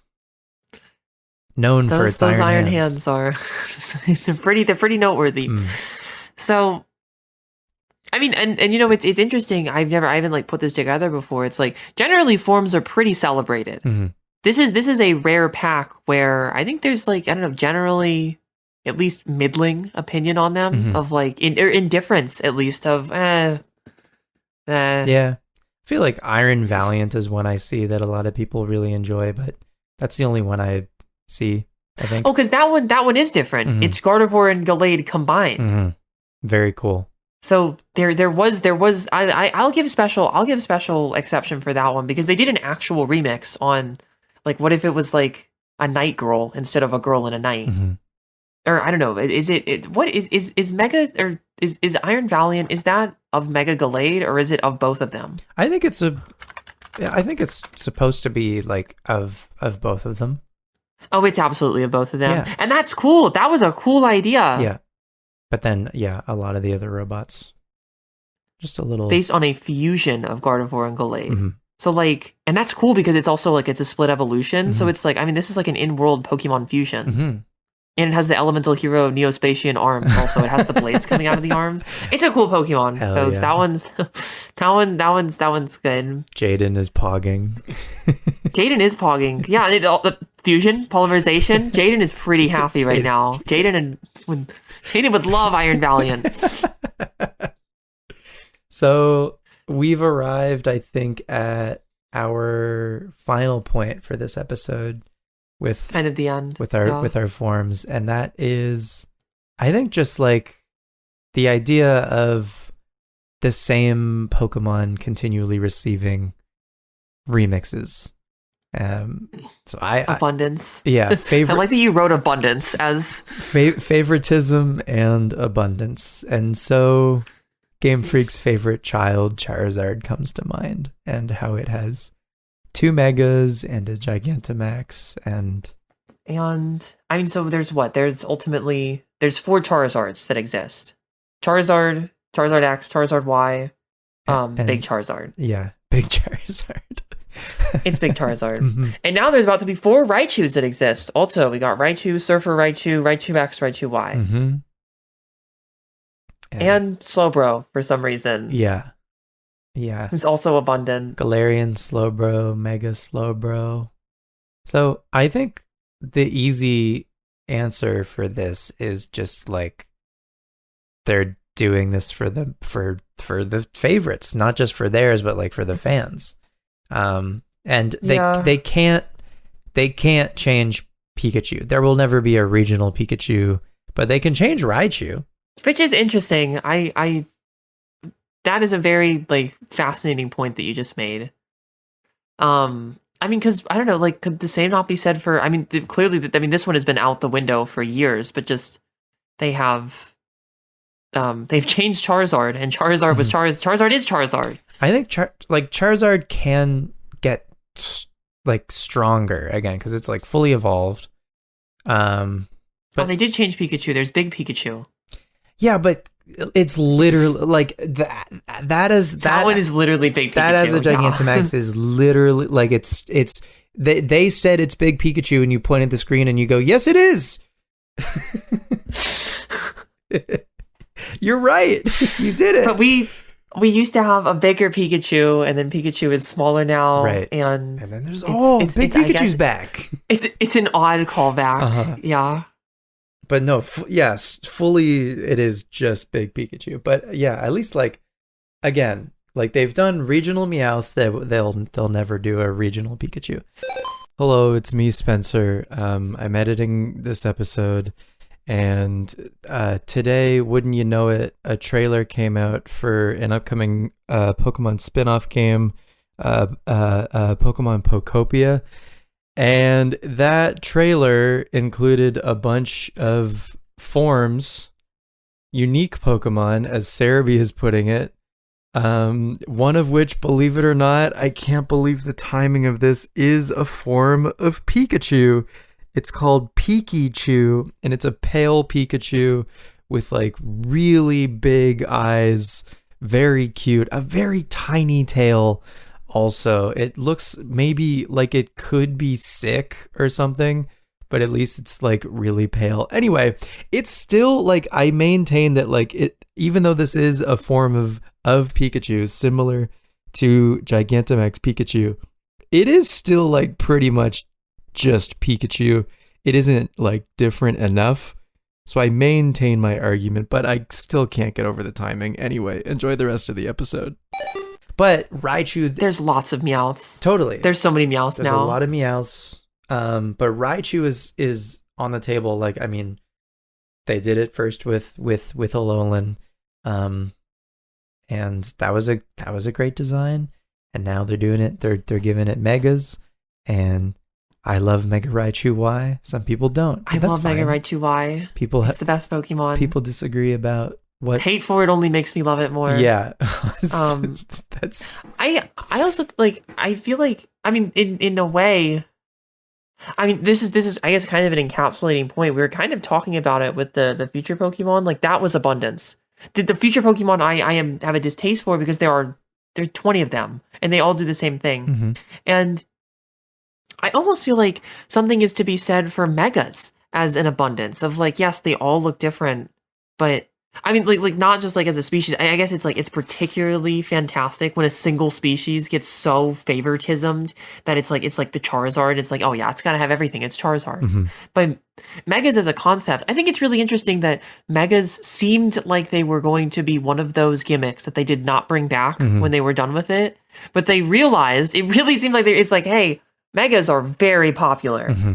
I think we should do that again. And I say this because, like, the like I want to say, like, 4 or 5 years ago, mega merch was very difficult to track down, and like, and not like Charizard or something, like Mega Mawile or Mega Beedrill, like product of or something, and like, we're back on megas. They are full sale on megas, and they seem to be in they're in Champions, right? That was in the trailer for it. There was something mega evolving. Yeah, 100%. That's the thing that I'm.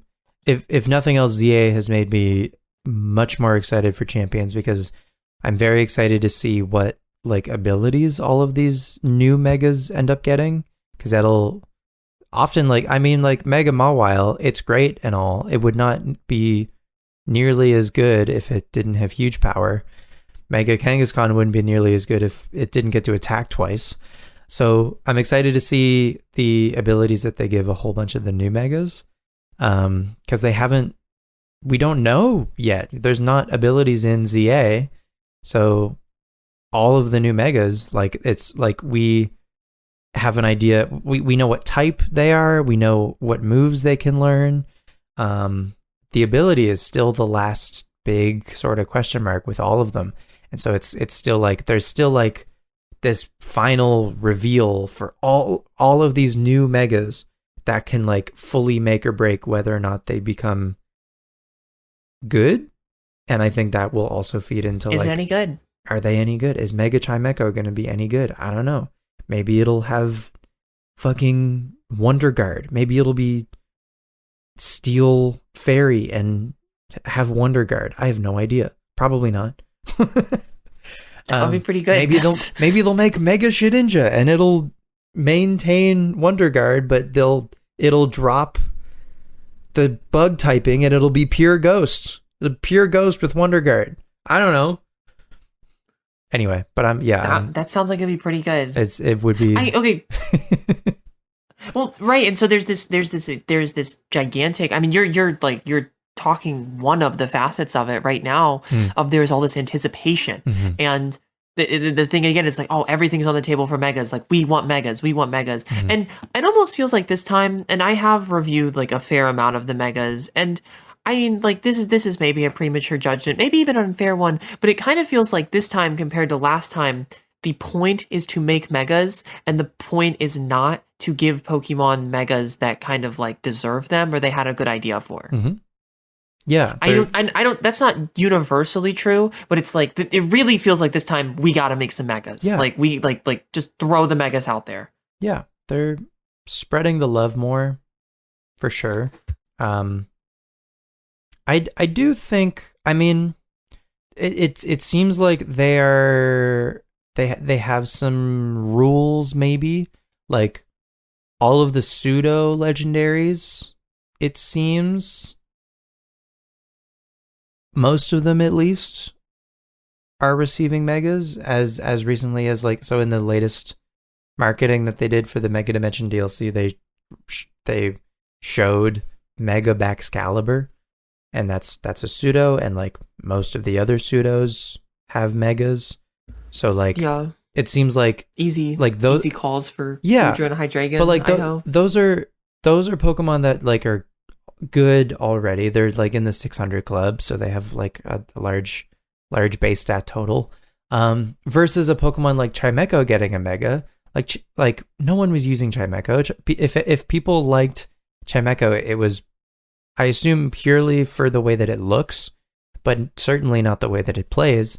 And so one of the things that I loved about Megas initially was it gave like a second lease on life for a lot of underused Pokemon, and Mawile and Beedrill, even Pidgeot, all come to mind as examples for that. So I'm glad to see that they're giving Megas to Pokemon like Chimecho, because again, depending on if Chimecho gets a type change or a cool ability, it could completely 180 the way that people think about Chimecho, because that happened for Mawile, that happened for Sableye, happened for a whole bunch of Pokemon. So to me, like, as much as I appreciate, we talked about this before, but as much as I appreciate the more balanced gimmicks of like Dynamax and Terrestrialization, letting every single Pokemon take advantage of the gimmick of the thing, Megas at least like shine a spotlight on Pokemon, and like there are some Pokemon who are already strong who like probably don't need it, but at least the Pokemon who are underpowered who get a Mega, it's nice to see them like have more of a moment. So yeah, I'm a fan, if for no other reason than that. I am too. I mean, I'm a fan. I like this very much. I guess, I don't know, maybe this is a worry, I suppose, of just like, we're like, Mega's gone corporate or something. I know that's so dumb to say. I'm just like, we're just like they want Megas. Mega time. Like, and that's going to be, I guess it's presumably not, presumably that is going to be done after the ZA DLC, maybe. I don't know if they're like, well, maybe Megas should be in the next gen just because people really like them, and that would be fascinating. But well, I think it's largely possible that every gimmick ever is going to be in Champions at some point, and so I'd be interested to see if that is also the case in Gen 10. Yeah, again, don't tell us if you know my read the leaks and you know my social security number. Please no Terra leak rumors or anything like that. We're speculating. Again, it's still interesting to think about their design process, and stuff changes also. But it's fine. Like, I want to see, like, I don't know, like I was looking at this beautiful shirt I was looking at a beautiful crop top of Mega Mawile, by the way, just lovely stuff. And it's like, like even when the X and Y are out, I was thinking, it was like, this never would have happened. Like, this is like, there might be a plushie, but now there's like been some very firm realization of, oh, the people love Megas. It's Mega time. I think the thing that's striking to me is in the card game, in the TCG, like their release schedule for the past, like, I don't know, 15 years has been, when the new game for the new generation comes out, then the card game follows suit and has its new base set for that new game, right? So there was like a base set Scarlet and Violet when Scarlet and Violet came out. There isn't a base set Legend ZA or whatever. It isn't it is called Mega Evolution. The cards are now fully just like Megas are like front and center once again. It's like, yeah, it's not based in anything. It's not based on a Megas. Game. It's just Megas. Yeah. And then so it's like Pokemon Mega Evolutions, and then the like sub name of the set or whatever. Pokemon Mega Evolutions Phantasmal Flames. That is very much a mouthful. Yeah, but that's the next one coming out. It'd probably be out by the time this episode releases. No, it is. I think it came out today or yesterday. Nice. Or I don't know. I have packs. I went to a pre-release, but yeah. Let us know. It was good. Let us know if you pulled anything cool from Phantasmal Flames. Anyway, I did. But yeah, I think you're right. Just by the way. Oh wait, what'd you get? I got a Megalopunny. Well, my friend gave it to me, but it was a Megalopunny like illustration rare. Nice. Where she's breaking it down, and then I got the Mega Charizard, not the really cool one, not the crazy one. But I mean, still a Charizard. It's a Mega Charizard, but it has pink and green flame effects on it. I'm not a Mega Charizard fan. I was just like, this is a really good card. Yeah. These are Phantasmal flames. That was what I thought. I was like, wow, those flames are Phantasmal. You They are pointed pink the card and said, yes, they are.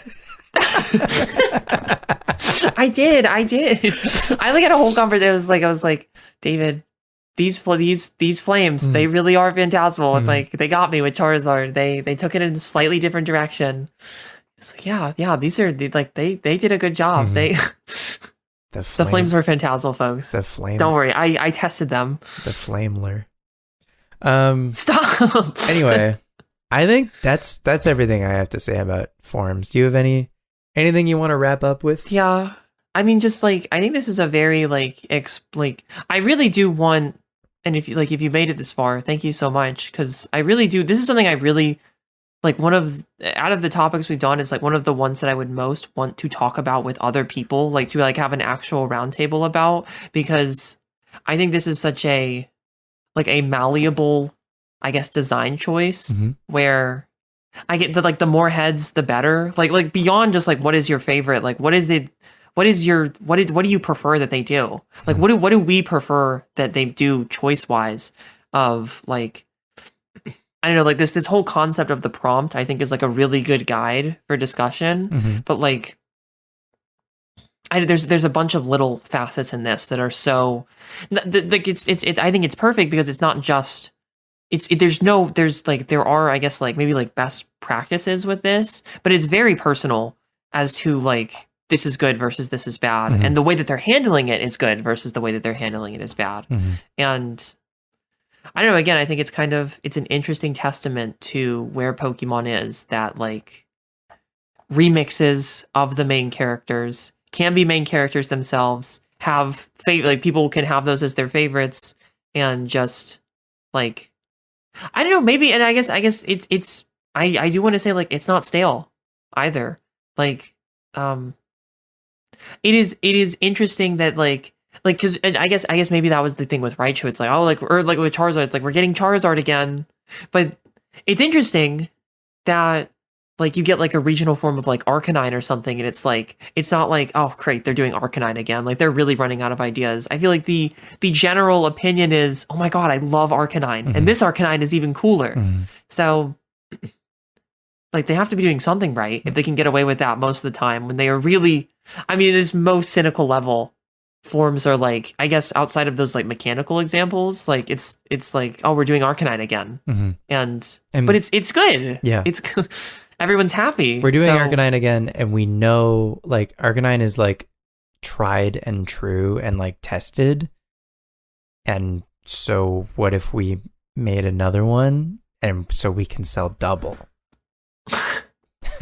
Right? But I don't know, like for something weird also, like Executor I think was a maybe a braver remix, and is still like, oh, like it's and you know, that's like it's I guess the thing they're doing right is like it's always significant, right? Like this one's a palm tree, this one's a rock type, even though it's like the same Arcanine, like it's a rock type now. That's a lot of there's just so much interfacing with Pokemon that forms really, really matter, because they're not just pictures. They're things that you can play with. And like in Arcanine is maybe one of the best examples, because it's like they really look identical, but it being a rock type, if you actually play with it and not even like seriously, like you just run it in a game, that is very different. That is very different than it is a rock fire type, and you will have a much different experience with it. Now you have a rock dog also instead of a fire dog. Rock dog. A rock fire dog or whatever. But the Rockler. Anyway, forms I think are, I don't know, maybe like one of Pokemon's like kind of greatest triumphs. I'm gonna say that this, and like also maybe a little bit like artistically one of their greatest triumphs. But for us as enjoyers, also, I do think that this is one of their greatest triumphs, because it's it's novel, it's interesting, it serves storytelling, it serves mechanical function. I think like outside of the rare exception, which so they have missed, it's just like it's a like a very welcome refresh. It's not even it's like it's often like very unique. So I'm gonna call it really good for all those reasons. I tried to be as like fluent about them as possible. But I do. I think if I could have a round table about this, I'd be very happy. Folks, sound off. Let us know what you think about forms. Let us know if you think the design of Alolan Executor was instead Mega Executor, if you would still like it or not. Do you think that's like the best example of like that question?